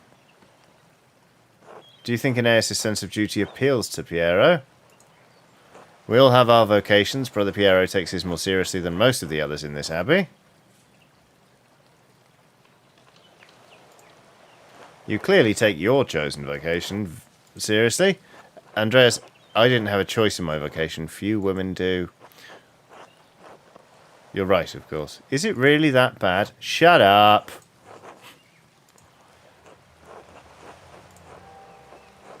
She knows her life better than I do. Indeed. Unholy Glee is on a super chat saying, been ill a while, glad to be back watching a stream. That Johnny and their streams remain lovely, and that chat remains lovely while also trolling Johnny. Thank you, Unholy Glee. Those are indeed several things. Some of them I am also grateful for. You're right, of course. I appreciate that you understand how limited our roles and our choices truly are.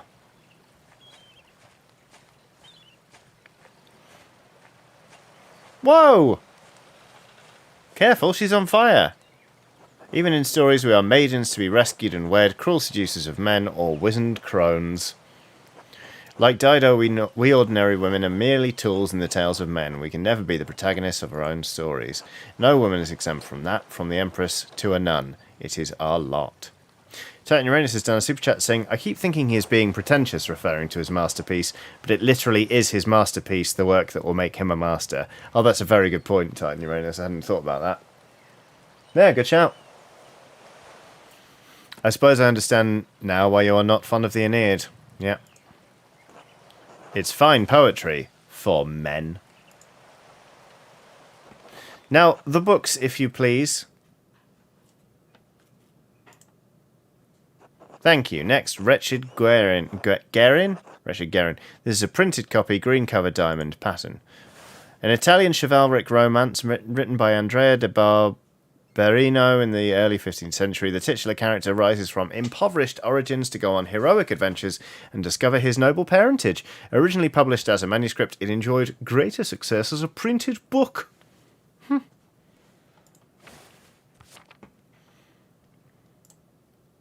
I do not have the size in the ledger, but hopefully the description is enough. I know the one you're talking about. Brother Aeneid was reading it.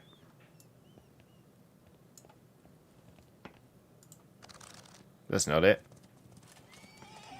Or is it? The beauty of this book truly belies its ridiculous content. I'm surprised the Abbey owns a copy.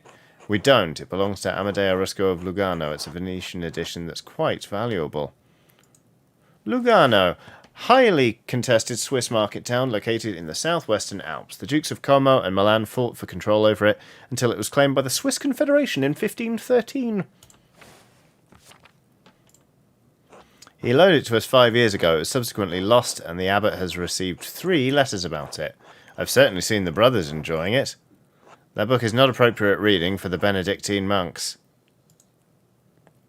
Here she comes.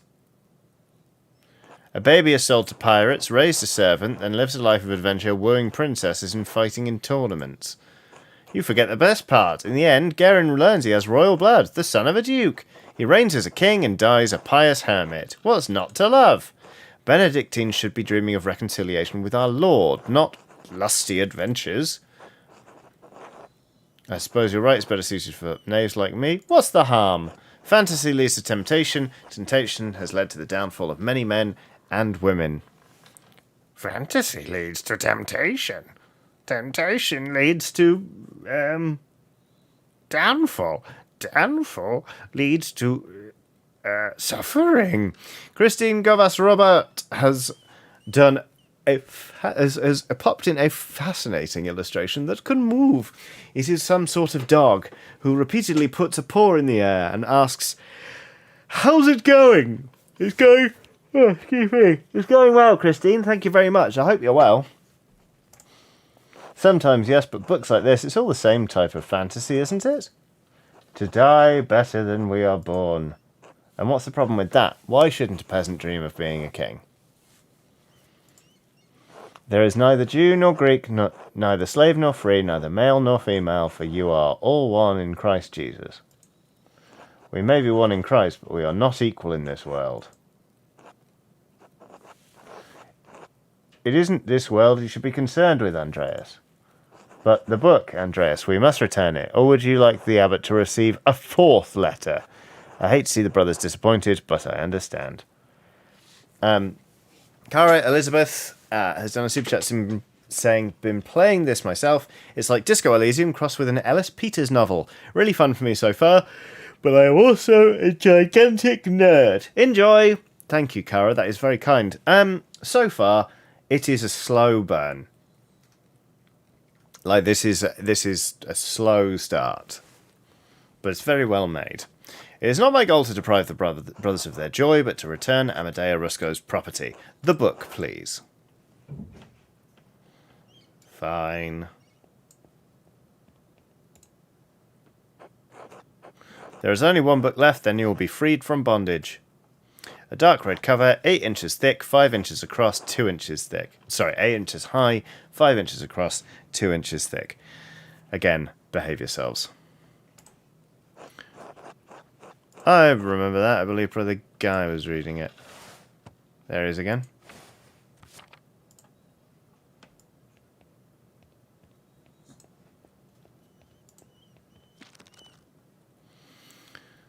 Now that I think about it, Guy has always been guarded about this book, like he was hiding it. Very good. Please bring it here. But what is it? What is this, anyway? Maybe I should have learned French at some point. Damn. Amour? I know that word. It means love. What is this? Ah, here we go. Why are you asking so many questions? Just give it to me. Why won't you tell me what this book is? I haven't asked so many questions. I've asked one question twice and you haven't answered me. Love it. I have good reason to not answer you. Yes. 3 French bishops condemned the book. All copies were to be burned. Its author shared the same fate. Shit. What? Why? I don't know, Andreas. It isn't my place to question the judgment of one bishop, much less 3. And before you ask, no, I haven't read it, but I know it contains a dialogue between love and reason. Aha. So the book is dangerous. When did the bishops condemn it? She's floating! They're both floating! Holy shit. 200 years ago. What? Why? Why is it still here? Because Father Matthias loved books, all books. He didn't want to see it destroyed. Sounds reckless. And he was right to do so. Books shouldn't be destroyed, even if their content is in question, or I can sympathise with him. Yeah. The Holy Church does not share your opinion. It is their law we must contend with, not your emotions. All right. Ah, Thunder Cookie says, Amour dit ici, love said here. Thank you. The Church was wrong. I'm going to fume silently. It is not my place to question the former abbot's decision, but when Father Gernot learned it was in our possession, he wanted it destroyed. How did he even know the book was here? Mother Cecilia made a note of it in the inventory when she was the librarian. Oh, Cecilia, that was a bad move. They want to burn this book promptly. Must the book be destroyed? No one even knows that it's here. I do. So do Mother Cecilia and Father Gernot. Well, I refuse to give it to you if all you're going to do is destroy it. What? Why not? What are you going to do with it? I'm not sure. I'll hide it and keep it safe. Read it and become a French heretic. That's not funny. I'm serious. Give me that book or our deal is forfeit. I won't tell you anything about Baron Rothvogel. Ugh.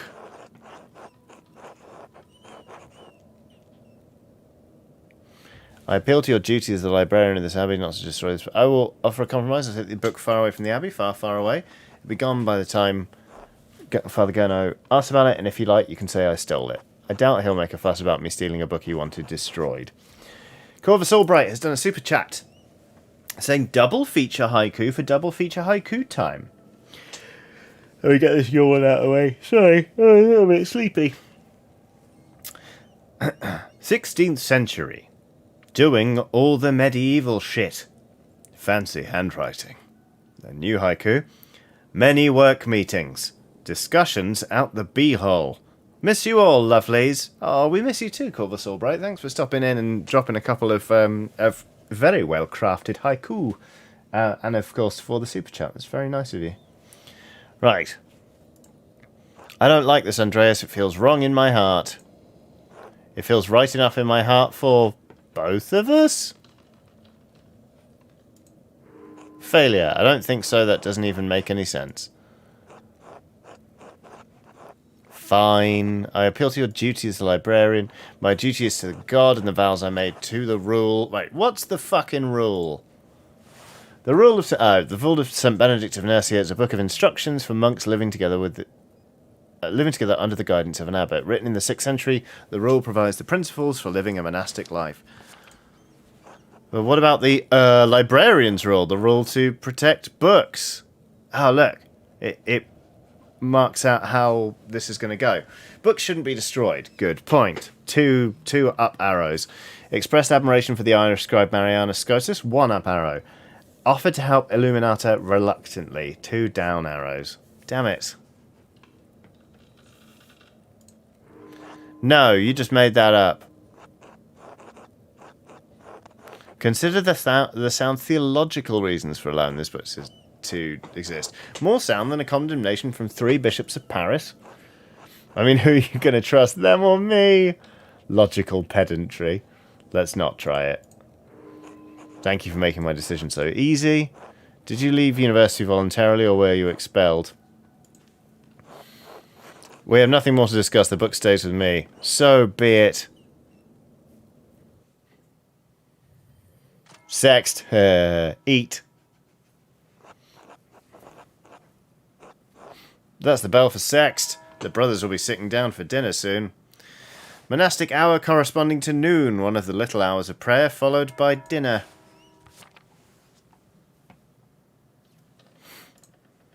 I should see if Otto is around and still wants to eat with me. I think he's working by the guest house below the Abbey. Ah, great, more...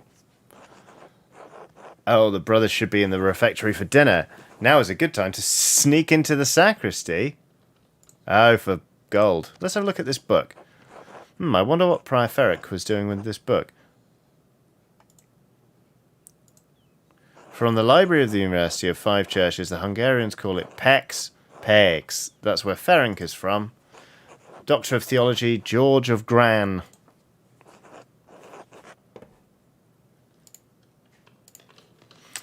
A friend of his? Did Ferenc steal this? That's Ferenc. Did he steal it?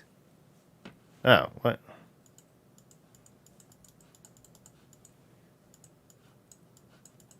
Mer? I am confused. Ah, a text on astronomy, it looks like. I'm not familiar with it. Okay. Sloppy bookhand, couldn't have been produced by an abbey of note. Bastard script, Bungardian, Flemish, not from here and not recently. Oh. There's definitely Ferenc's handwriting between the lines and in the margins.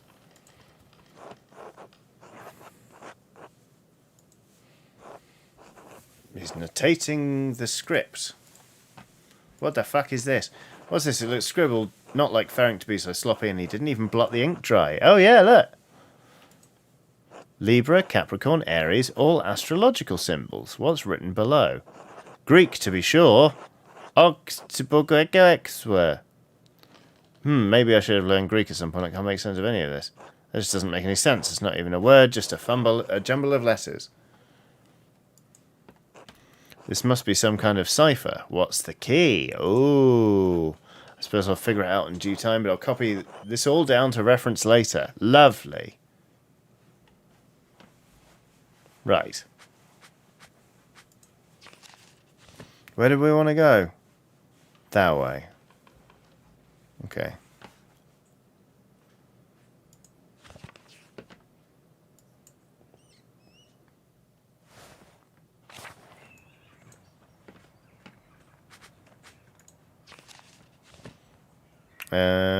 We can go through the... We'll go through the cemetery and then large garden, then the Abbot house, I guess. So actually... Oh, no, wait. Ryan says just keep going left. Alright, just keep going left it is. Dormitory. Oh, can we go through the church? Which one will be faster? Neither.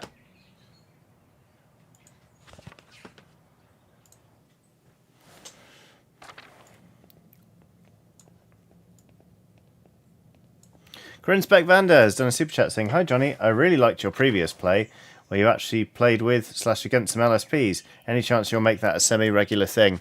I'm up for doing it again, you know, if the game is right. It just depends what the game is, really. I'm definitely going to play For the King again at some point when it's out, I think. Wait a minute. Where did I need to go? Meadow. Let's just go...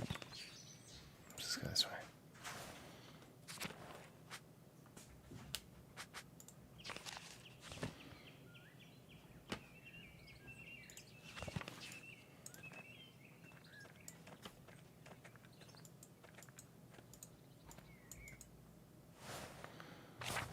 Ah, look who it fucking is. Hello, Martin. Ugh, what is it? Leave me alone. Fuck off, Martin. Let's have to see you, Martin. I want to apologise for calling you an idiot. Yeah, sure, why not? What am I going to do with your apology? Stuff it up your stupid fat nose, Andreas. Just go away, I'm busy. You know, if you're looking to pilfer from the Baron, I'd recommend smaller valuables. What were you talking about? I'm not.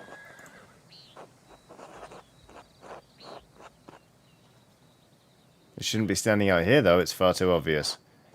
Is it? I mean, be quiet. I'm not doing anything. It's been a busy day. I'm having a break, enjoying the sun. Nothing more. Listen, I'm trying to help you not get in trouble, idiot. Eat shit! I'm done talking. Right. Great. Up yours. Guest house. Andreas. What are we supposed to be doing again? I can't remember what I'm doing. Guest house?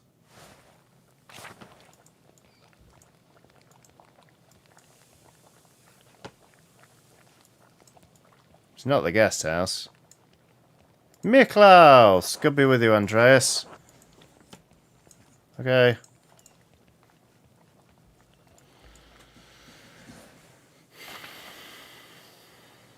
Andreas. Good day, Master Mailer. Ah, Andreas, good to see you. I trust Clara gave you my message. This is Otto. Afternoon, Andreas. Otto, Clara did give me your message. Ah, Casilda says you can eat lunch on the lawn or go rob the church. Well, it looks like I'm eating lunch.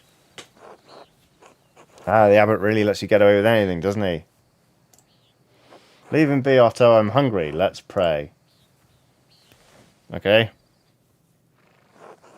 Bless us, O Lord, and these gifts which you are about to receive from your bounty. Through Christ our Lord. Amen. Amen. Amen. How did the morning treat you? Not too bad, thanks. I hurt my damned hand splitting timber to replace a bad beam in the Abbot's house. Bad beam! It's not that bad of an injury, it just galls me that the Abbot bleeds us dry and we're expected to do work here when it suits him. Select food item to eat. Sheep's milk cheese. Oh, it's not all that bad, I get a lot of good work from the Abbey. Casting pilgrims' badges isn't really smithing, but I don't mind. Rye bread. Yum, yum, yum. Anyway, I saw you walking with that Baron Rothvogel in the meadow on your way up here. What's all that about? He's here to check on a commission. I understand he was friendly with Father Matthias. As far as I can tell, he's coming to terrorise the people of Tassing and Andreas. Say that. Oh, right, I saw him get into it with Lucky this morning. I'm not one for gossip, but that can't be good for anyone. Odd, I've been in a fair number of scraps, and I know the type of man that will look for any excuse to fight.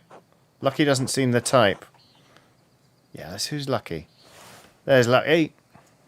I'm going to take a picture of that and send it to some people.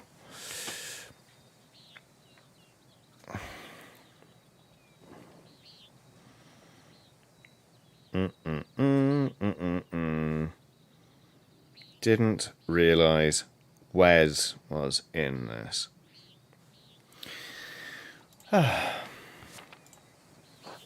No, you're right. Lucky doesn't look for fights, but when fights find him, he's not the one lying in the ground at the end. The frog lost their hat? Oh no. If he was arguing with Rothvogel, he must have had good reason. It seems like the Baron left more than one bad impression on his last visit to Tassing. Well, Matthias knew it as well, but he had misgivings about the man. Oh, let's find... Oh, it has lost its hat, but it's gained a fly. And there's a sassy skeleton drinking a cup.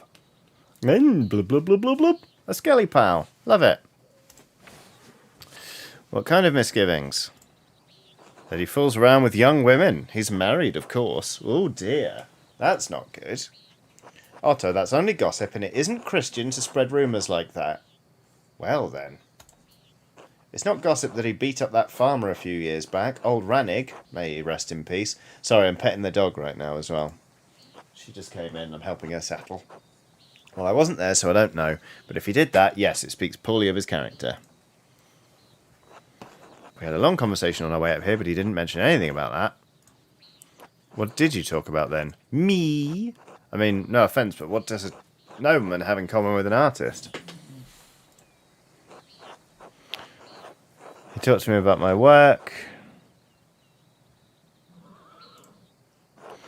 Imagine you have a lot of time to read when you don't have to worry where your next meal is going to come from. True. This bitterness and envy are not good for our Christian souls, Otto. It's not envy, Andreas. No one should get away with what he does, what this Abbey does. No offence to you, Andreas. I don't have any problem with the books the Abbey makes. That's good.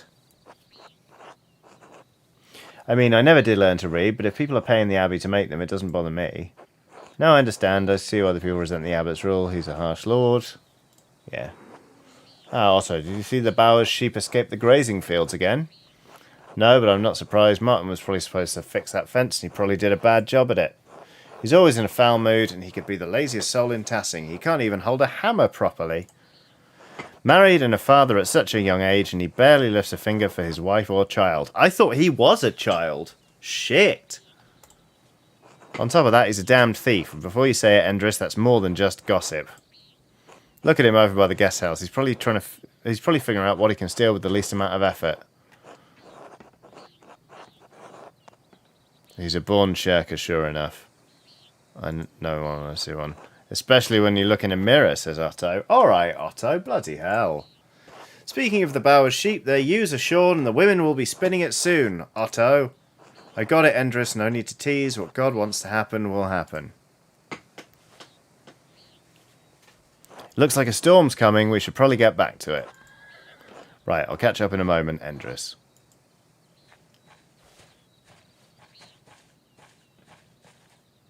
Ah, Andreas, say hello to Eva for me if you get a chance.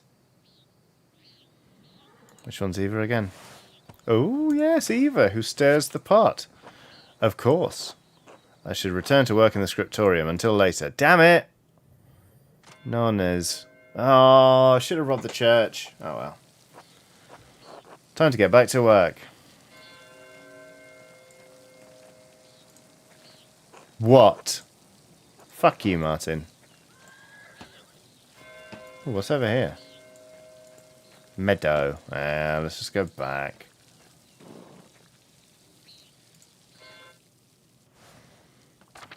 Oh. Mathieu. God bless you, Andreas. Looks like Alucard. Hello, Brother Mathieu. What are you doing out here? I thought you were aware that in addition to my role as Kearsal's sacrist, I tend to the shrine of Saint Moritz. Saint Moritz is the patron saint of Tassing. Legend states that he was the Egyptian-born commander of a Roman legion who converted to Christianity. They were all martyred for their faith. His hand is a relic in Kearsal's shrine. He is the patron of Tassing and Kearsal both, so it is my duty to ensure his reliquary is well cared for. The shrine is always beautifully kept. Whenever I visit, I always leave inspired. The martyrdom of Saint Moritz provides inspiration to us all. Okie dokie. You are familiar with the life of Saint Moritz, are you not?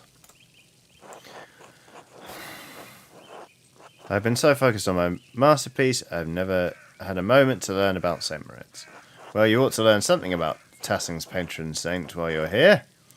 By all means, Saint Moritz is widely known for his martyrdom at the hands of the Romans.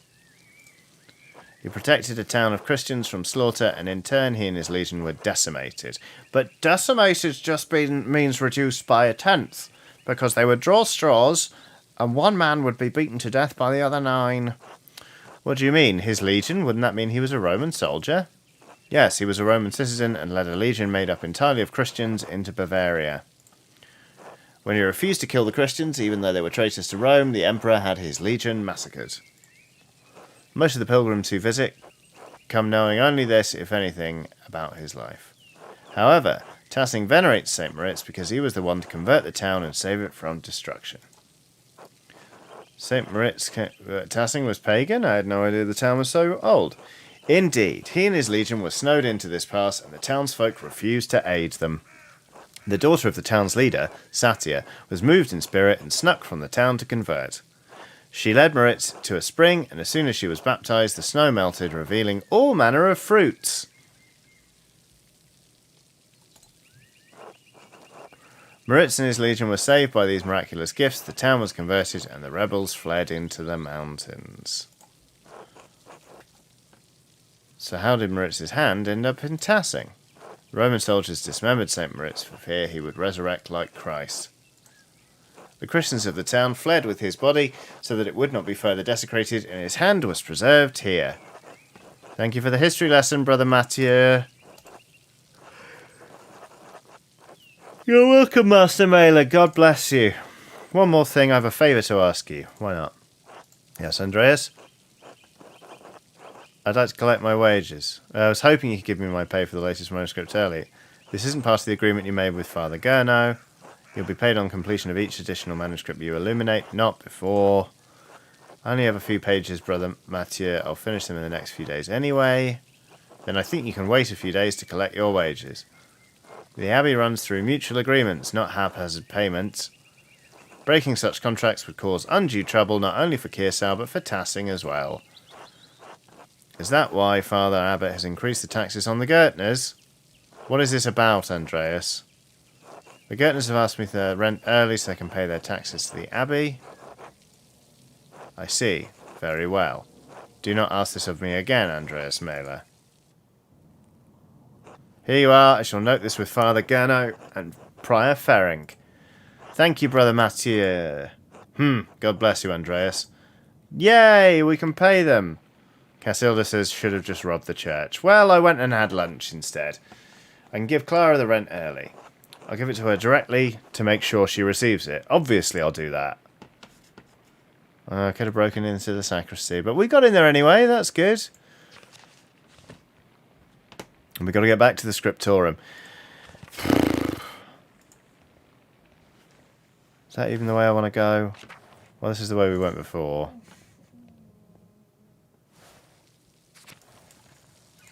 Scriptorium.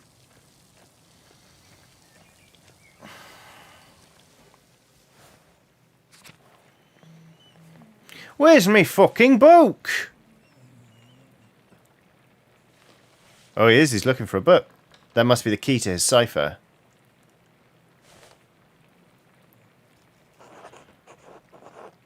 Brother Aeduc, this work. I don't know where to start. Inconsistent spacing, rough strokes. You're working like you want to see this place closed. Ooh. Brother Prior, I'm working to the best of my abilities, and I dispute your criticism. I may not be fast, but I still have my talent. Praise be to God. And Brother Guy, why are you still on this page? What's wrong with you? Normally you're so reliable. Oh, what's he been up to then? My apologies, Brother Prior. I will work harder.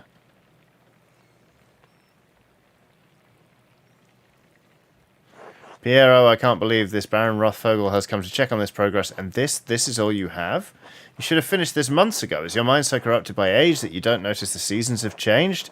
Shut up! Well, you're not the one who will have to answer for it, so why should you care? Typical.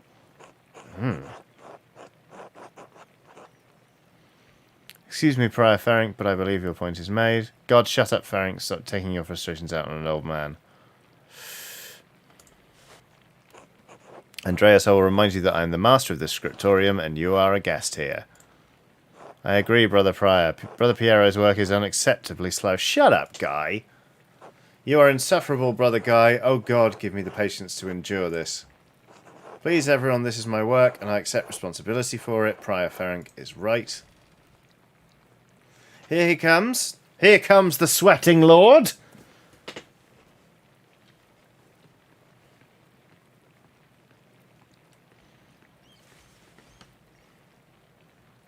Prior Ferenc, is this mine? It must be, yes?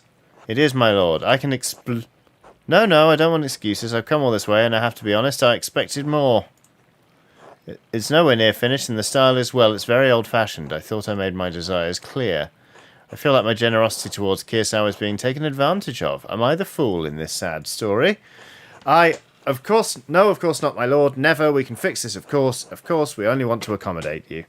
All right.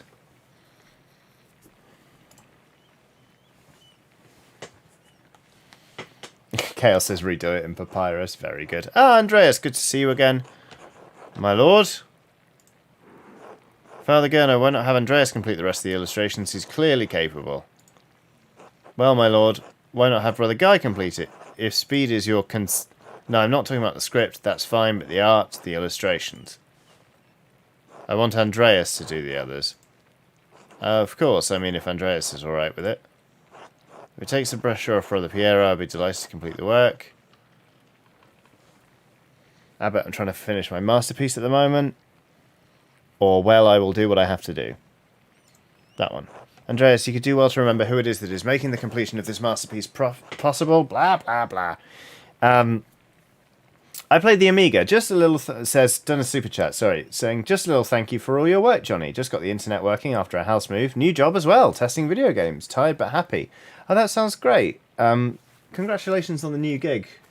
I played the Amiga. Starting a new job and moving house is a stressful time. I did it once, and I vowed never, ever, ever to move house and start a new job within the same 2-week period. So well done on doing all of that, and I hope it all goes well. If it takes pressure off Brother Pierre, I'll be delighted to complete the work. There you have it. I hope this allays your concerns, my lord. Excellent. By the way, Father Abbot, am I still welcome at your table for supper? Naturally, my lord. Wonderful. I'd like Andreas to join us. I have plans! My lord, I've already made supper plans with the Drucker family in town. Nonsense. You can eat with them any day. I'm only here for the evening. No! Well, Father, fuck off. That would be quite unusual. Unusual or not, I doubt that my good friend the Prince Bishop would deny additional guests at his table. Corio Malayam has done a super chat saying, hey Johnny and Alice, please wish me luck. I have a job interview later today. Oh God, excuse me. Good luck, Corio Malayam. I hope you absolutely smash it. Tell them I sent you. Don't do that, actually. That would be weird. But, yeah, as Marissa J says, break a leg. Fingers crossed it goes really, really well. What do you think? I understand, yes, of course. You're right. Andreas may join us for supper. I look forward to it. What a bell end.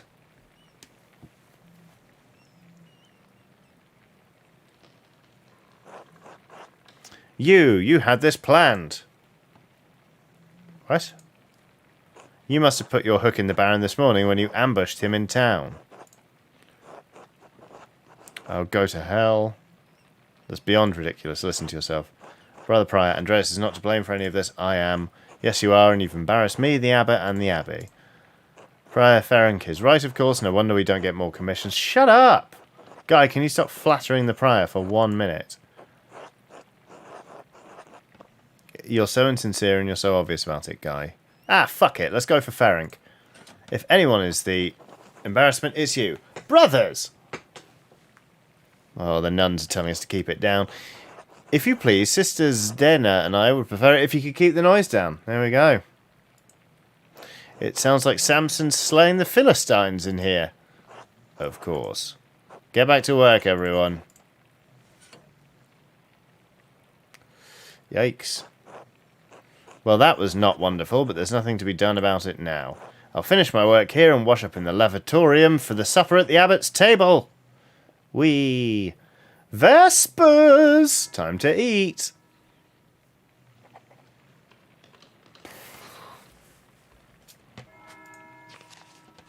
Mate, this is so slow. It's really slow.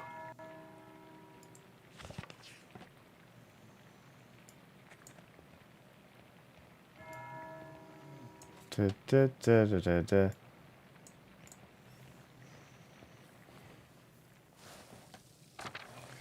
Hang on, check the map again. Thunder Cookie says you're almost there. Alright.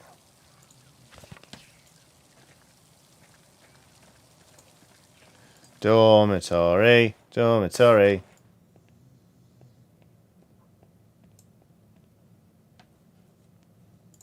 I'm going to cloister.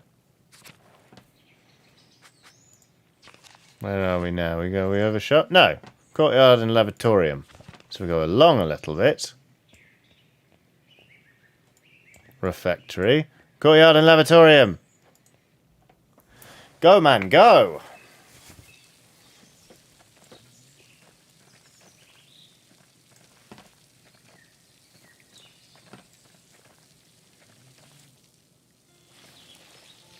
Hello. Andreas, I'm so glad you'll be joining us for supper, though the circumstances are unusual, to be sure. I won't be able to speak with you, none of the brothers will, but it will be good to have you with us. That's a shame, I always enjoy our talks. Now, the same doesn't apply to you at the Abbot's table, you can talk all you like. Though I wouldn't recommend it, Father Abbot does not look kindly on idle chatter.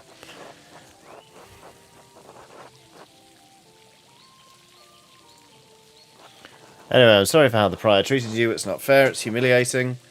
Oh, no, no, my son. There's no need to worry about me or my pride.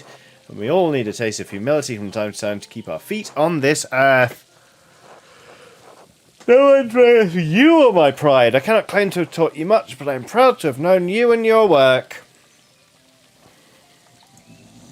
And when you leave all of us at Kearsau Abbey behind, you can call upon your friend Lorenz, the Baron Rothvogel, to help you in your career. He's wrong, you know. Ferenc is wrong about you being slow, or there's nothing wrong with your style. It's not old just because a nobleman says so. Don't trouble yourself over it. Time passes for us all. Things change. The future will right over the present. You need not fear it, any of it, so long as you remain true to yourself and God. Now I must hurry to the refectory to join my brothers. I will see you inside.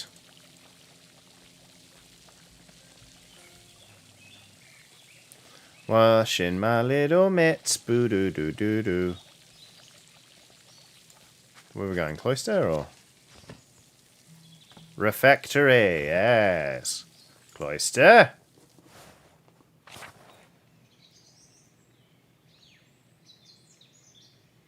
Sorry, one sec.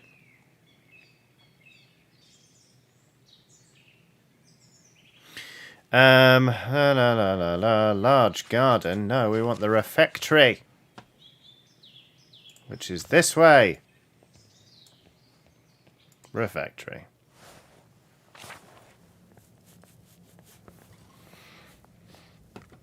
Andreas, glad you could join us. Wow, this looks like a fucking cheerful repast, doesn't it?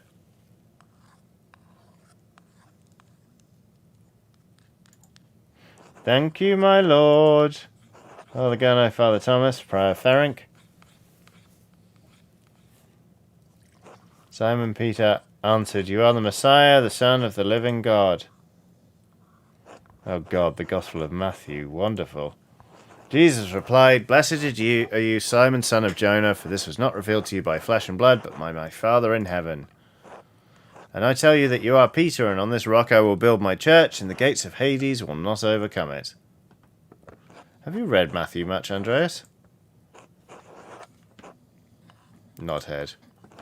"I will give you the keys of the kingdom to heaven. Whatever you bind on earth will be bound in heaven, and whatever you loose on earth will be loosed in heaven." Then he ordered his disciples not to tell anyone that he was the Messiah. Whatever you bind on earth will be bound in heaven. It reminds me, Father Gurno, have you read anything by Martin Luther? I cannot say that I... He has some incredible ideas about the church. Brilliant, I think. Uh-oh. My lord, is the meal to your liking? I remember you enjoying our quail on your last visit. The quail, my God, Father Abbot, the quail's fine, but don't you think Luther's ideas are worth discussing? Oh, no. He's talking about the future of the church, shaking things up in a way I don't think we've seen before.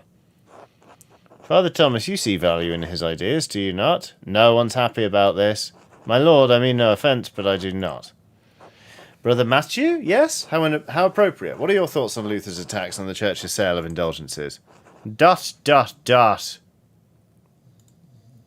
Baron, please do not involve the other brothers in this conversation.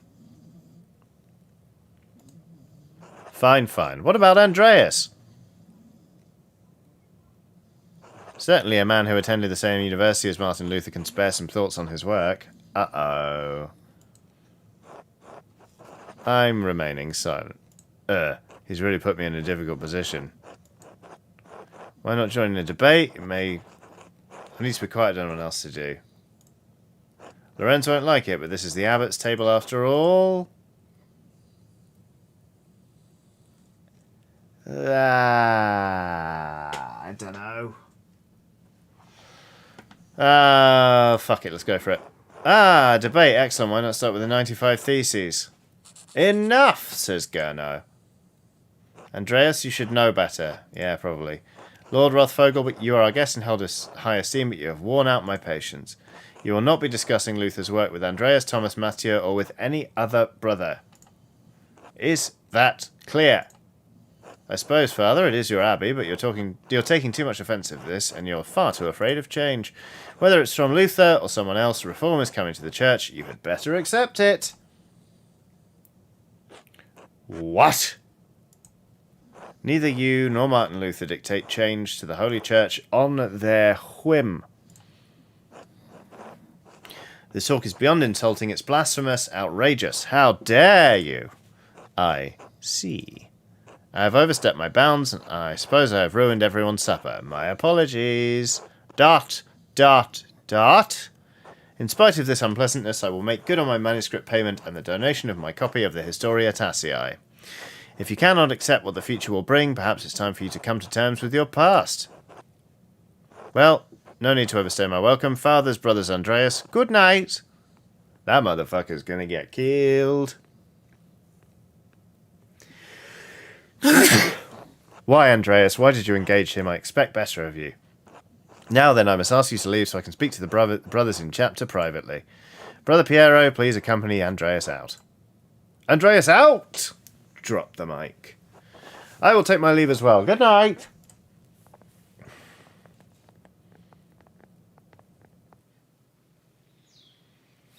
Don't worry about Father Gurno and the Baron. I'm sure it'll all be fine by morning. I hope Father Abbot can see that the Baron's heart is in the right place, even if he picked the wrong time to express himself. That seems unlikely. It may be so, but we must never lose hope. In any case, I do hope the Baron respects the Abbot's wishes for the rest of his stay, for everyone's sake. Brother Piero, what do you think of Martin Luther's ideas? Ha! That is for younger and wiser men than me to decide. I'm just a monk, thank God. Good night, my son. Off he goes. Complain. I should get some sleep.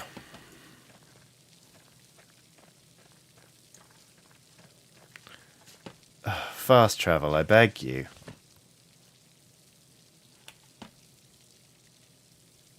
To town. To town. Oh. No, that's Lower Abbey. Convent garden. Shrine. Well, this is where I arrived, is it not? Lower Abbey.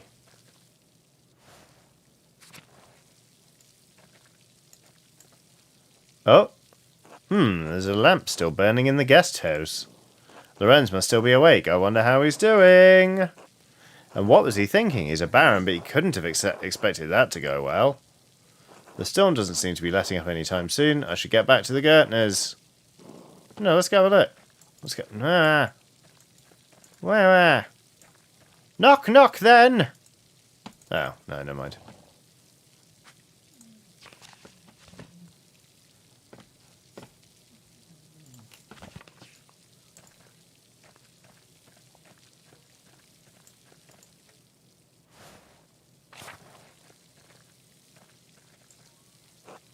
Huh? Oh. Gah! And ghost! You alright, Master Mailer? I believe that I have just seen the physical manifestation of a spirit. The ghost? The ghost? Maybe? It could be a Roman, maybe even an old pagan. Wouldn't be the first time people have seen ghosts around these parts. Interesting. Well, I think I found Johann's last lost sheep. I'm going to head home. Take care, Master Mailer. I will, thank you, Till.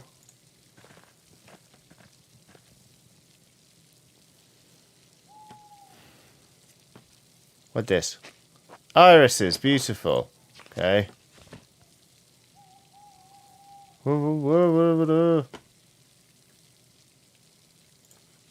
Just keep going. Come on, this guy. Shrine to St. Moritz. The statue looks ancient. The statue looks banjax, is how it looks. Church and Druckers! Ah, no, says Amélie. Pale horse, still on the floor. Hello, are you alright in there? Matins, the pale horse, death. Matins, monastic hour corresponding to 2 a.m. It is used for the night prayer.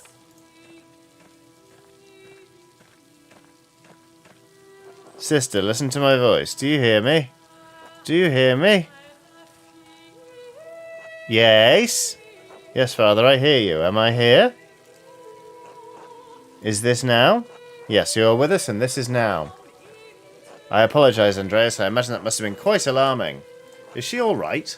Yes, she is. Sister Amélie is a mystic, gifted with visions when God sees fit to give her one. Behave. Some are more frightening than others.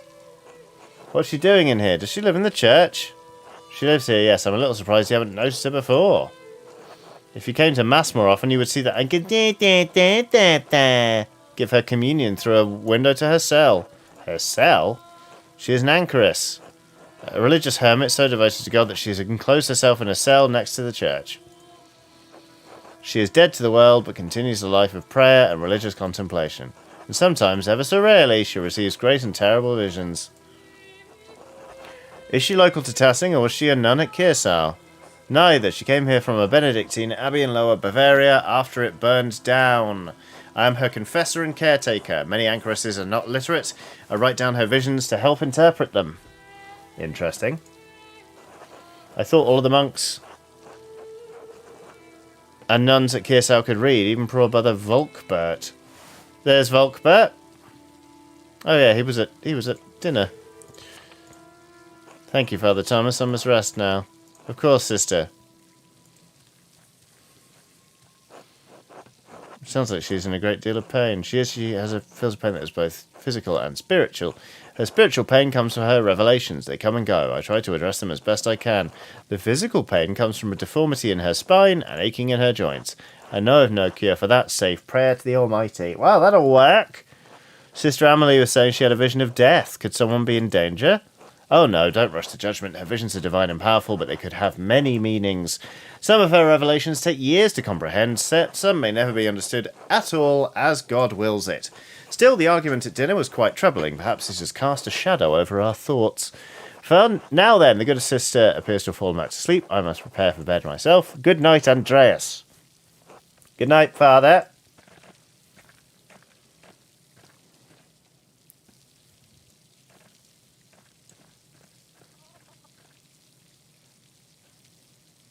Drucker house. Bien, bien, bien, bien, bien. Wait, we're going to the Druckers, right? Oh, no, wait, no. That's not where we live. Oh, we need the Gertners.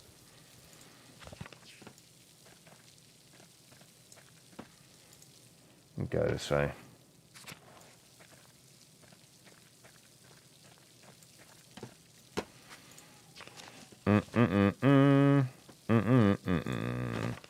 Go past the place. Go past their house. Johann Bauer Farm. We're going the long way. Diddle-diddle-diddle. Anonymous says you ghosted the Druckers for dinner. I know, I don't feel good about it. Gertner house.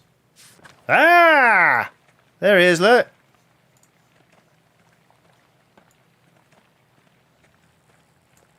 Oh. This feels private.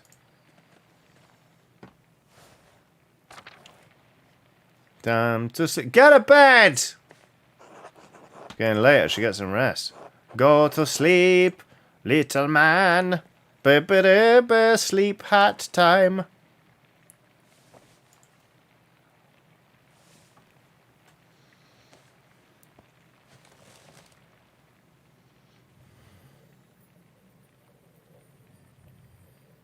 Prime.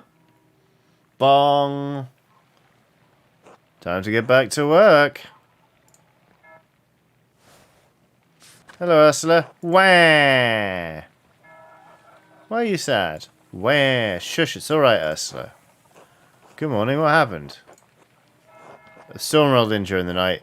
It hasn't let up all morning. Clara and I have been doing what we can in here to keep us all from washing away. Peter and Jorg are outside trying to deal with the flooding as best they can. Okay. Oh my, is the farm in danger? There's always a danger with this much rain, but we've lived through worse. Whatever happens, it will be as God wills it. We must have faith in Providence and endure what is to come. Oh, I have some food for you. Thank you. Also, there's that guy who wanted to say hi. Here, sorry I can't prepare anything more. Thank you. Otto wanted me to say hello, by the way. Oh, he did? Haha. Good. Thank you. Have a good day at the Abbey, Andreas. Try to stay dry. Thanks, you too. Good luck. Titan Uranus says, how did no one predict this storm? Indeed. Oh no. Ah, some of our sheep escaped. Rain falls in the Abbey and rolls downhill to all this litter people. Well, it's hard to blame the Abbey for that. That's just how rain works. There's a reason we're down here and they're up there, Andreas. Anyway, I have to get back to this. See you later. Okie dokie. Oh, don't forget to give the money to the mum, says Anonymous. Thank you. Where's she gone? Clara. You're cutting up a leak. Have my money. Alright. This is far more than your rent payment. We can't accept this. Please, Clara, this is the least I can do. But Andreas, how did you even find so much coin? Are you sure you'll have enough to spare for yourself? Don't worry about me, Clara. I'll be fine. Oh, well, if you're sure.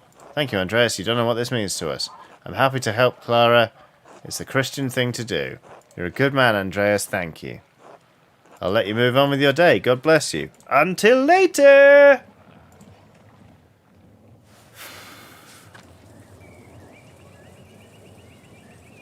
Wait, I can't go this way now. Because of the flooding. Town Commons. What am I, afraid of a little puddle? Well, heavens! I guess we could go all the way around the back. I think we may have to. Central town. Full of central thingies. There's Ulrich. Ba-da-ba-ba-da. God be with you, Andreas. Seems like we have a good spring storm. I hope it lets up soon. Good morning. As God wills it. Ulrich, I paid Gret for them, huh?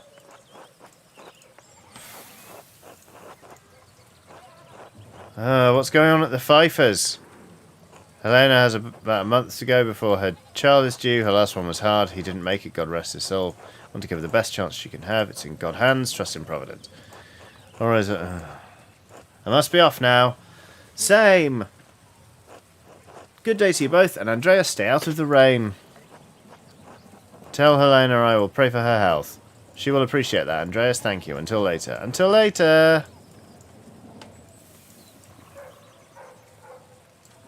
Pet Schlau! Where? Pet the cat. Nice. Good. Church and Druckers!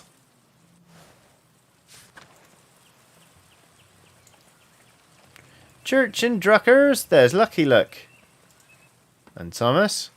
Father, I've said this before, but it isn't good that the water drains here so quickly. It's affecting the foundation. It needs to be looked at.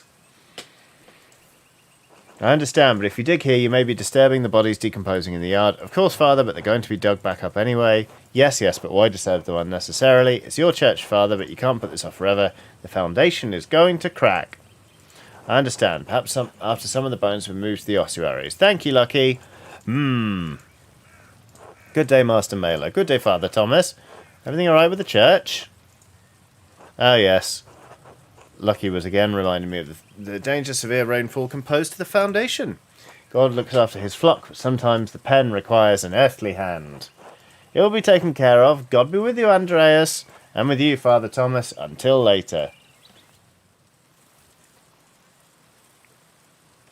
Meadow.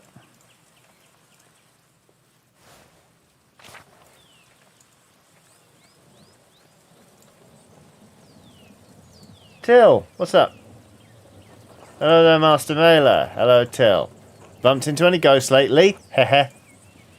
Not since we last spoke. Good. Dot. You ever seen a nicer view? Don't get sights like this in the cities, I expect. I wouldn't say that Nuremberg has many Roman ruins, no. Oh yes, Tassing is full of them. Quite the marvels they are. I don't pay much mind to the writing on them, as I can't read Latin myself, but you might enjoy giving them a look. If you do, you'll have to tell me if they match the old legends I read about. What sort of old legends? Well then, Father Matthias was abbot. He would let me borrow books from the Abbey's library. I think I read through half of that library before Father Gurno became abbot. He and Thomas strict about what books should be read now. There's Father Thomas, of course. Books should glorify God, they say, not discuss the old pagan ways. Still, the accounts of the Romans in Tassing are my favourite. The old book talked about how the Roman knight Gaius Metellus defeated the Arate, I think it was. Heavy snowfall had caught him in this very valley, barbarians on all sides, when Mars sent a wolf to the knight. The Roman god of war and agriculture. Instead of killing the beast, Gaines followed it to a magical spring with trees covered in all sorts of fruit. Mars provided the wolf and the spring, and Gaius Metellus founded Tassing after defeating the barbarians to honour Mars. That's where all this came from.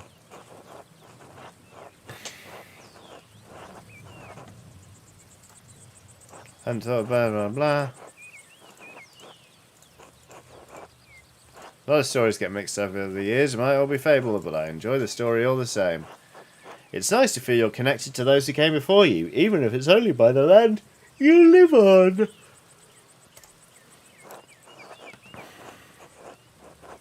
Wise words, I feel the same. It's been good chatting with you, Master Mailer, but I must get back to work.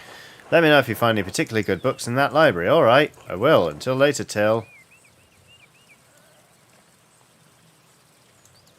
Martin? Get a friendly greeting from Martin. Hey, Martin. We've done pretty well. We called him an idiot. We ended the conversation and he was pissed off at us. Hey, Andreas. Fuck you, Martin. Take care of yourself, alright? Achoo. Well, he's gonna die. Dot. I should get to the Scriptorium again, or will give me an earful if I'm late again. Lower Abbey.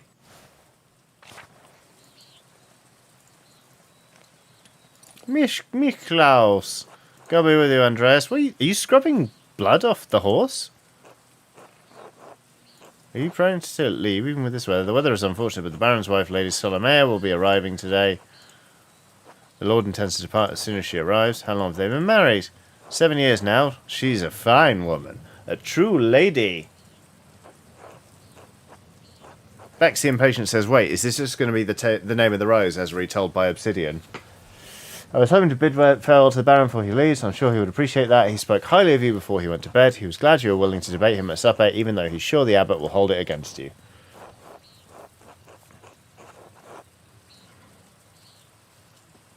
Ignore the Abbot. I wouldn't want to anger an Abbot, but I'm just a servant. Would it be fair to say I found the Baron's favour? Yes! It would. My lord bade me give you a token of his friendship in his absence. He says it's a small thing compared to future commissions, but he hopes that you will wear it with pride. It's a pin! What an extraordinary pin. Please thank the Baron for me. In fact, I'll wear it right now. I will keep it secure until I have clothing worthy of bearing it. As you wish, of course. Where's your master gone, then? He went for a walk early in the morning. He didn't say when he'd be back. I hope he returns soon. The rain is turning everything to mud. That seems odd, given the weather. Not odd for him. My lord enjoys hiking in all sorts of weather. A little rain never bothered him. The rain never bothered me anymore. I can sympathise. We Swabians enjoy a good walk through nature, even in such conditions. The Baron seems to be quite an unusual man in any way. Bye! One thing before you go. Did you see a short, surly-looking young man in a hat on your way up this morning? That can only be Martin Bauer. Fuck it, we'll dob him in. Might have gone with sullen or whiny, but that's him, yeah. He was in quite a hurry. That would explain my lord's missing rings. Oh no, Sonic the Hedgehog has been robbed! You believe he stole from you? Not from me, no, from my lord. 1 gold, 1 silver, a handful of golden, and a book the Baron was planning to give to the Abbey. Gold coins uses currency throughout the Holy Roman Empire. Though different standards exist for the golden in different regions, it is generally equivalent to the Florentine florin. His book, Historia Tassii, went to pack the Baron's things and they were missing. The boy is a known thief. It wouldn't surprise me if he's responsible for the missing rings. The book, though?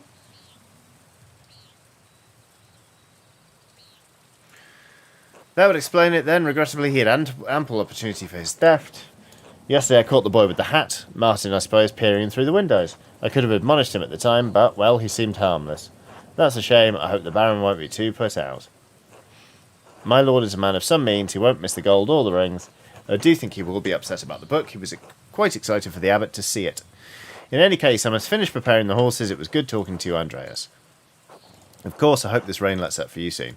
God willing, until next time. Until then, it's so verbose. So verbose. Upper Abbey.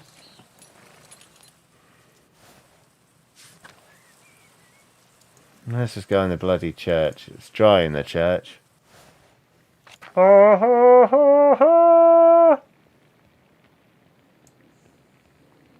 Wait a minute, we bollocks this up before, didn't we?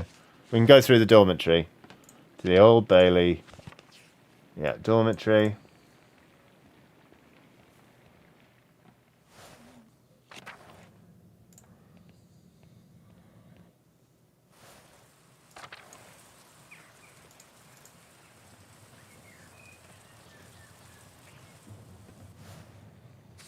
Hi everyone. Where's Guy? Oh, there he is. Oh, this is wonderful. The rest of the Abbey is soaked and there's not a drop of rain in here. Good thing the Abbot had Otto replace the roof of the Scriptorium and library last month. With the calefactory next door, we can stay warm while everyone else is cold and wet. Instead of bragging about our good fortune, you should think upon your brothers and sisters and pray for their health and safety. The Abbot's foresight saved a lot of our work and protected what's in the library. The town hasn't fared as well. I'm sure they'll be fine. More importantly, if they're not, I don't care. Oh, great. Brother Guy, your heart is harder than the stone of this floor. Oh, we have the grumpy old monk, but where's the nice one? Brother Piero, haven't you seen him yet today? I did, before Brother Guy arrived. Brother Piero left to speak to the Abbot some time ago. What? Why is Matteo ringing the bell? It can't be Tassing already. I pray it stops soon. Such a cacophony is an assault on my frail ears. It's not stopping. I suppose this means we're being summoned to the chapter house. God give me the strength to endure the rain. It's 50 feet, old man. You'll live. God give me the strength to endure this man. Hehehe. What's happening?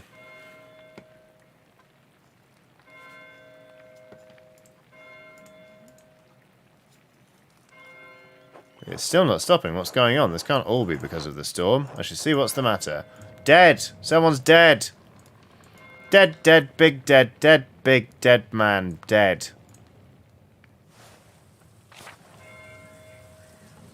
Where are we off to?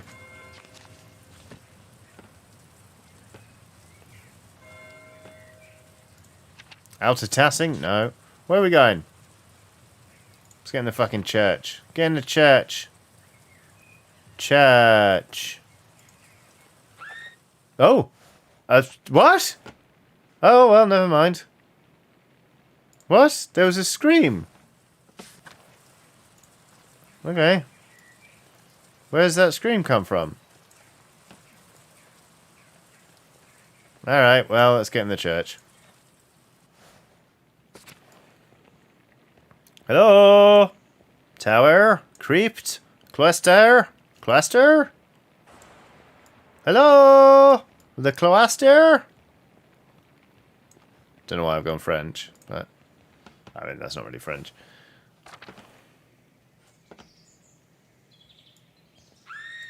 Ah! Where's the chapter house? Chapter house. I think something terrible has happened. Whoa! What's happened? I think it's the Baron. He's been hurt. He's been more than fucking hurt. Please, Father, where is Brother Florian? Have him come quickly. Be silent, brother. Brother Florian, if you please.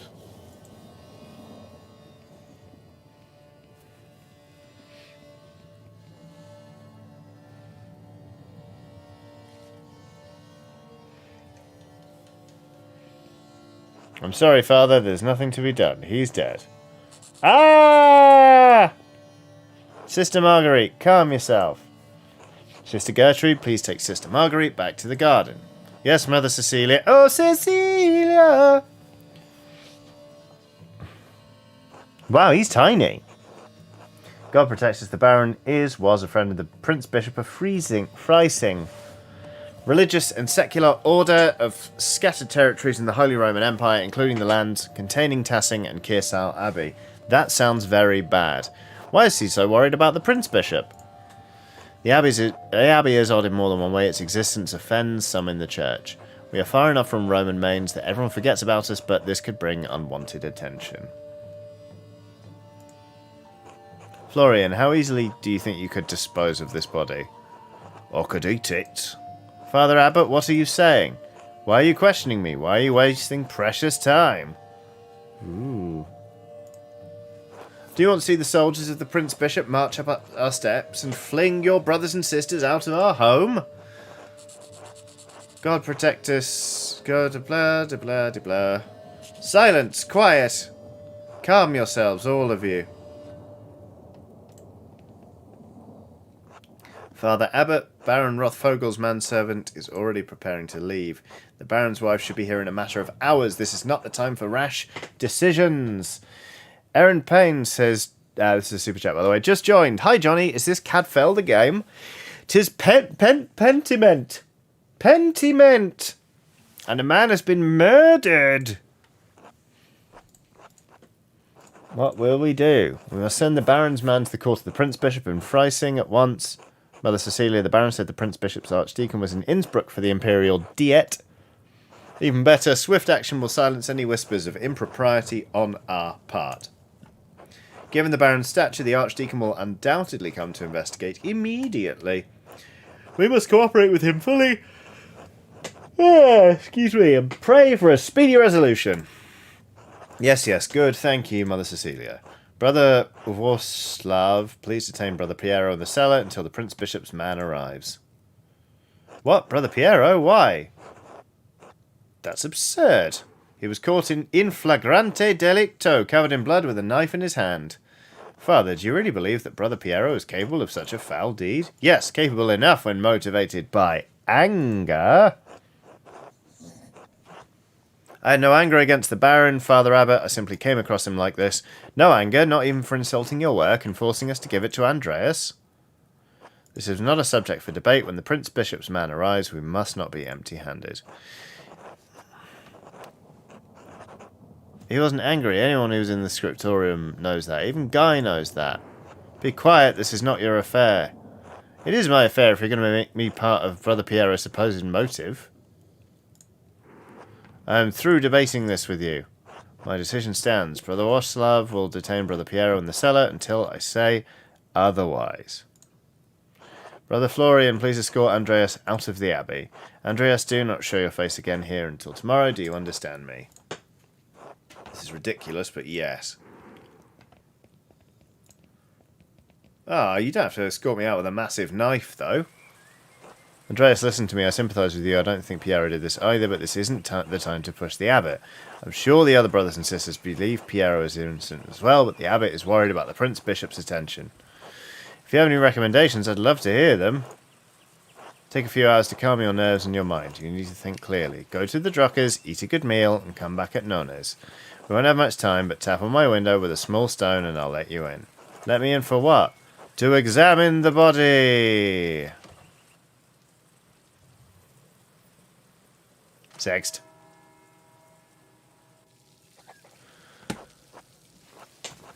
Why do I have to walk there?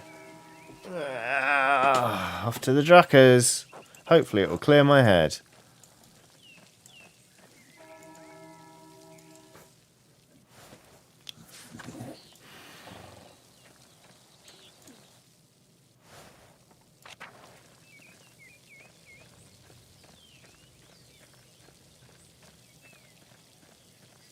Anonymous says, good thing you're medically trained. I agree. Now then, which way? I mean, with the flooding, I don't know which bloody way. We need to go down and left, but the commons are flooded, so we're going to go all the way left and round the path and down. Alright, fine.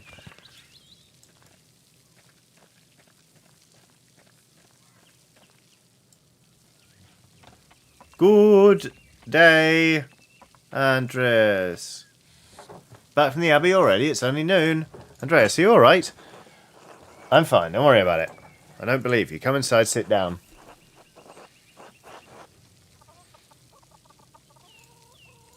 Not an imposition at all. My friends are always welcome in my home. Besides, I could use your opinion on something.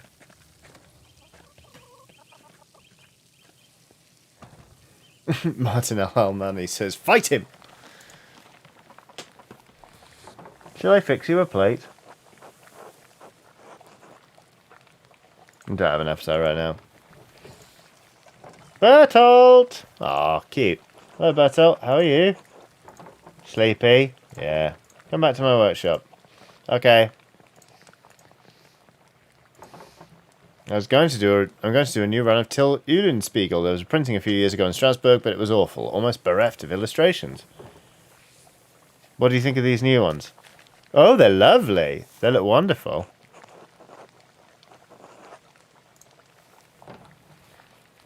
I'll be sure to let Marie know. Are these her woodcuts? They are. The drawings are mine, but she did the block cuts. I've enough talent to draw the designs, and only she can do the woodcuts and the type.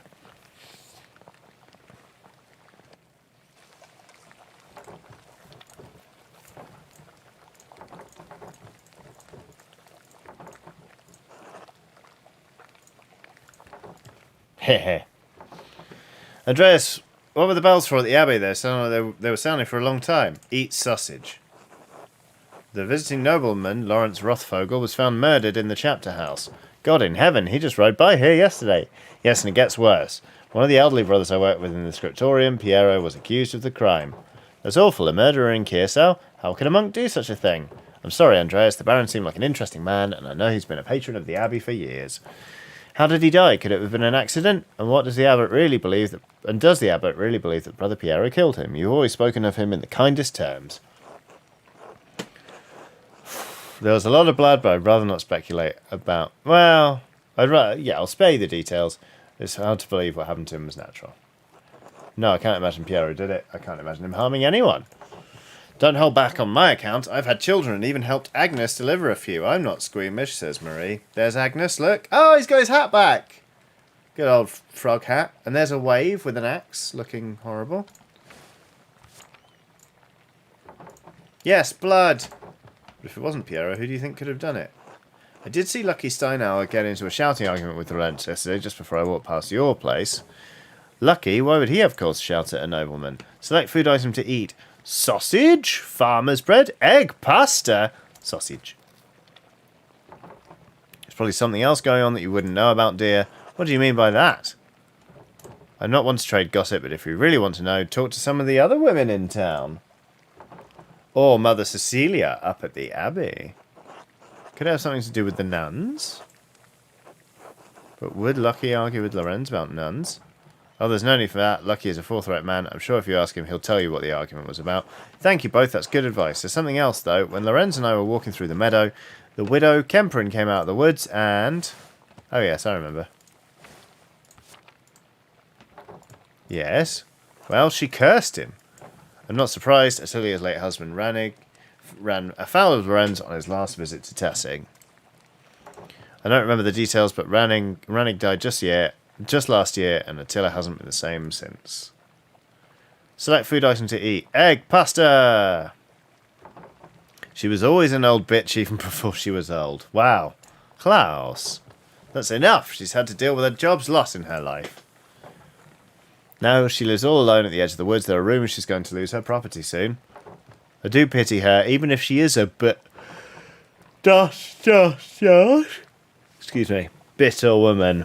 Nice save, Klaus. Good job. There should be some exception in the law for her to inherit. That would seem like it would be more just, yes. It wasn't always this way. I think my great-grandfather inherited this land way back when. Well, if men changed it, they can change it back. You're right, as always, my dear. Enough about Attilia. Is there anyone else you think may have done it? I don't know if he has any ill intent, but Prior Ferenc has been acting strangely since the day Lorenz arrived. Perhaps an academic disagreement? I know they're both avid readers, both of classics and new works. On his last visit, the Baron bought a book on astronomy from me. I know the Prior has some similar interests. But would the Prior kill someone over a simple disagreement? It's not that outlandish. When I was in university, I saw men throw punches over small academic concerns. Granted, I was very drunk at the time, but I think that's what the argument was around. No, what is an opinion for some is a testament of faith for others and worth killing for. That may be so, but I've never seen that sort of anger in Prior Ferenc, even when Gurner was made abbot instead of him. Afterward, he just seemed bitter, but never violent. That doesn't seem to be part of his character. So, Lucky the Widow and the Abbey Prior. Anyone else? There was something strange when we approached the Abbey together. Mother Cecilia was outside with some of the sisters. Mother Cecilia scowled and took the nuns inside without saying a word. Sounds like they have history, at least. More pasta! No? Alright, the bread. I do not know Mother Cecilia personally, but I have never heard anyone speak badly of her. If she had cause to dislike the Baron, I must believe she had good reason. Well, Andreas, it sounds like there's a lot to look into. Thank you for talking to me. I was feeling overwhelmed. And thank you for your care. It's helped me understand how I can help Piero. Let's say that. You're always welcome here, Andreas, anytime. Yeah! You're especially welcome with this one. Aw, that's really lovely. Thank you. God be with you, Andreas. Thank you. God be with you.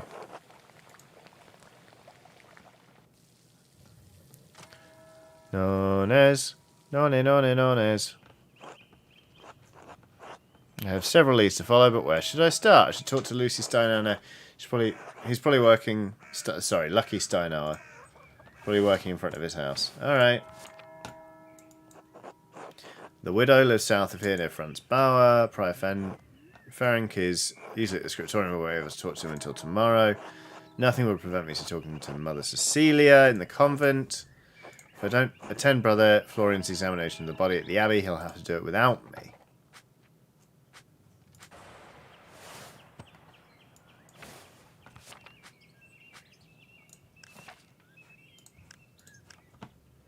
Two days remain.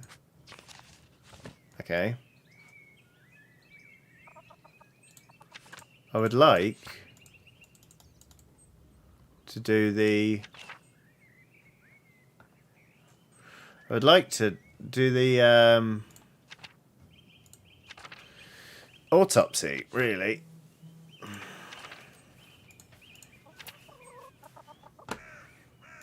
That was such a long lead up.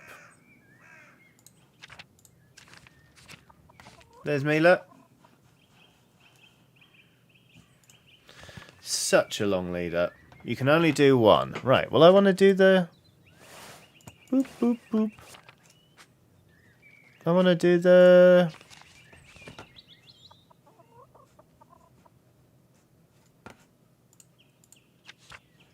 I want to knock knock on the window.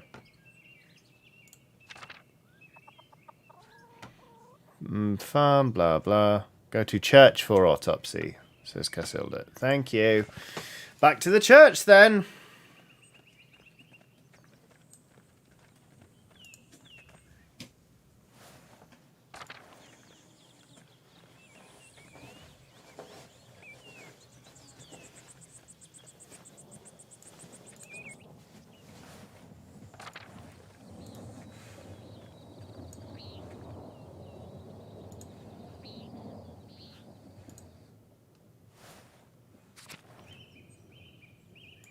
Throw stone. There we go.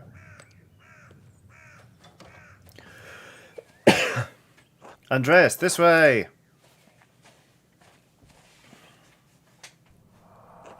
There you are. I'm glad the storm didn't delay you. Even though I gave instructions not to be disturbed, we must work quickly. Seeing a corpse up close can be unsettling for some. I hope you're up to it. I studied medicine for a while in university. We saw dead bodies. I'll be fine. Seeing a dead body is different from examining one directly. Now then, you should probably take notes as we go. That might be useful later. Of course. Oh, there he is, all naked and dead. I will begin by inspecting his anterior, starting with the face and head.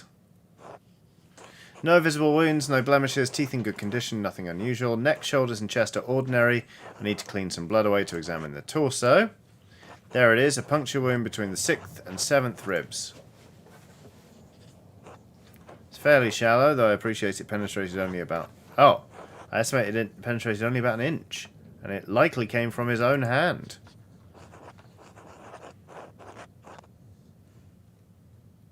How can you tell? From the angle and depth of the strike, so he was holding it in his right hand as he fell on his side.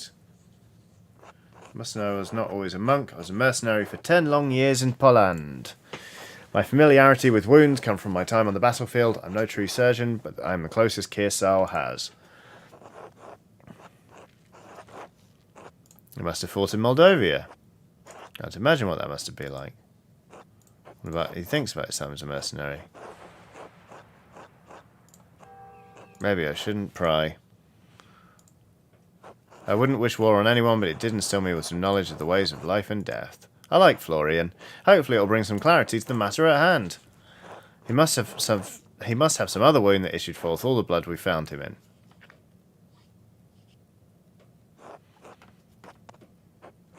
Surely this must mean Piero is innocent. It means it's incredibly unlikely that Brother Piero stabbed the Baron, but it doesn't explain what actually killed the man. Brother Piero never should have picked up that knife. I'm sure the appearance of guilt never even crossed his mind. Now then, let's move on. Well, there is a sore on his sex, probably from the French disease. I doubt it had anything to do with his murder. Hehehe. The disease French soldiers received in the brothels of Naples? Yes, how do you know of it? We discussed it in university. Ah yes, it spread rapidly, even north of the Alps. The treatment is dire as involves heavy mercury consumption. That's not good. Anyway, it seems the Baron was not the most faithful husband. Not uncommon among the nobility. I would expect a monk to be more shocked by this. Nah, let's just crack on. Moving down. His feet look very pink. Other than a few blisters on his feet from what I assume are new shoes, there's nothing wrong with his legs. Andreas, can you help me turn him over? Of course.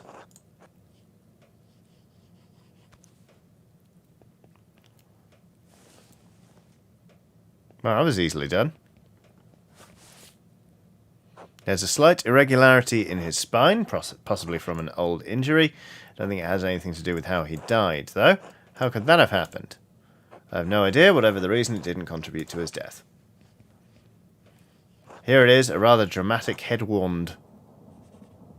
Blah! The dark hair and the blood might make it difficult to see, but it's quite bad. In my experience, I've never seen someone walk away from a head wound of this severity. Indeed.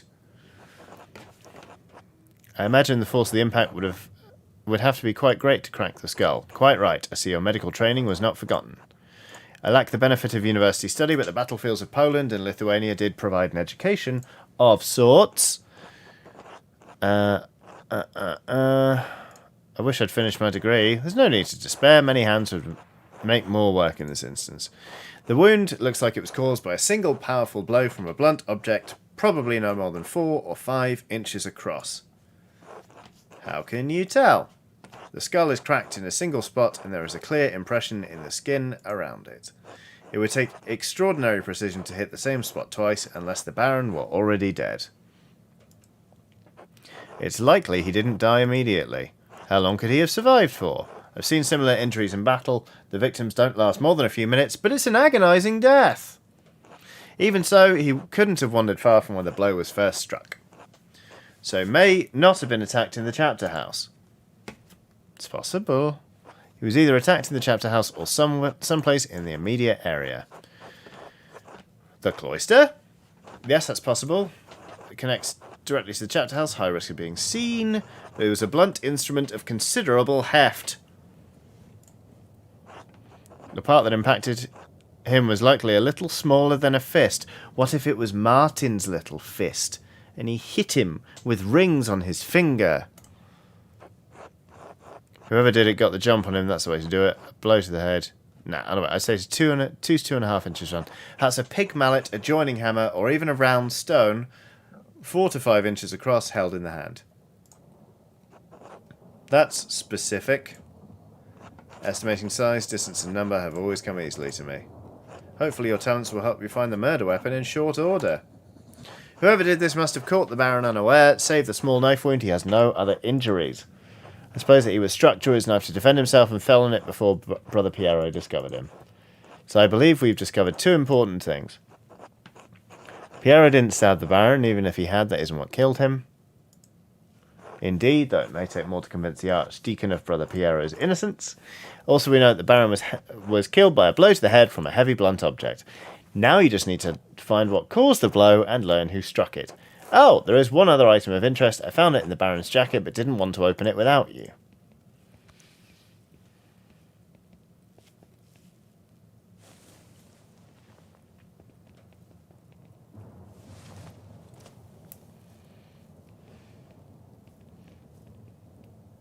A note of some kind. I trust you to open it more carefully than I would. Oh, what does it say? The girl who died and the innocent with her. Matins, chapter. Or matin. The girl? What girl? And what innocent? One of the nuns? Someone from the village? That could be anyone. I'm not as familiar with the families as you are. Can you tell who wrote it? They're not Italian. I can tell you that. Italian scribes use humanist script. This is a highly refined Gothic hand. As good as Aedoc and Guy are, I don't think they could replicate this. If not them, who? I intend to find out. I wish you good luck finding the answer. Now, I'm sorry to rush you, but I must ask you to leave. Every minute you stay here is an additional writ. ... Say nothing. Brother Florian, could you open up? It's Werner Stoltz, the physician from Tassing. Yes, I'm in the middle of something. Could you return after supper? I'm afraid I can't. Father Garno asked me to examine the Baron's body. Alright, just give me a moment. Andreas, I need you to hide yourself. Of course. Great hiding spot. Oh, hello. Dr. Stoltz, sorry to keep you waiting. Now, what did you need? The Abbot wanted me to examine the Baron's body before his wife arrives. It seems unnecessary at this point, as I've just completed my own examination. Well then, what's the harm in letting me take a look? Dr. Stoltz, with all respect, I've finished. The cause of death is clear. If you'd arrived an hour ago, I would have had no problem with your assistance. Assistance? I'm a university-trained physician. I can examine a corpse on my own without the help of a battlefield sawbones. Uh-oh! Step out and confront him? Fuck it, yeah. Oh, hello, you're the artist, right? Came from Nuremberg, boarding with peasants. Some funny story about a failed attempt at university, I recalled. Wait, what is he doing here? Apologise. Why?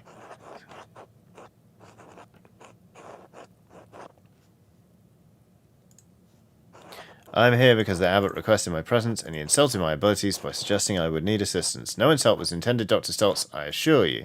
I just assumed the Abbot intended you to join my efforts rather than replace me. Fine then, no insult was intended on my part either. Satisfied, Mailer?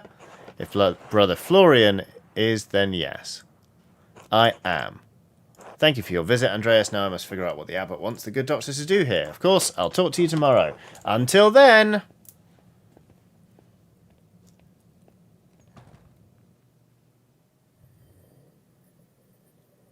Time to eat!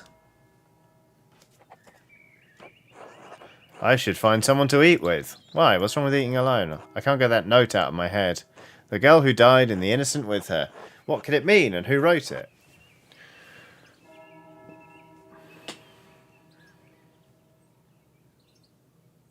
Well, I mean, it could have been a... What if it was a pignat lady? I don't know. Well, you know what, everyone? I hate to bring this to a close a little early, but my throat is absolutely killing me, and that feels like a sort of a fairly good place to leave it. I hope you enjoyed this. It seemed like a lot of you really enjoyed this game. A lot of you have said that you're going to install it, which is nice. One day, 19 hours remain. But yeah, that was the first sort of few hours of Pentiment. Thank you again for watching. Yeah, I will be back with new episodes of Preston Chiodini on Saturday. As Emma Benton has just put a link in the chat, I have a Patreon. It's patreon.com/Johnny Chiodini. If you are able to check it out and contribute directly, that would be really useful. And yeah, that's kind of it. Thank you again for watching, and have a lovely rest of your day. Take care of yourselves, and I'll catch you soon. Bye!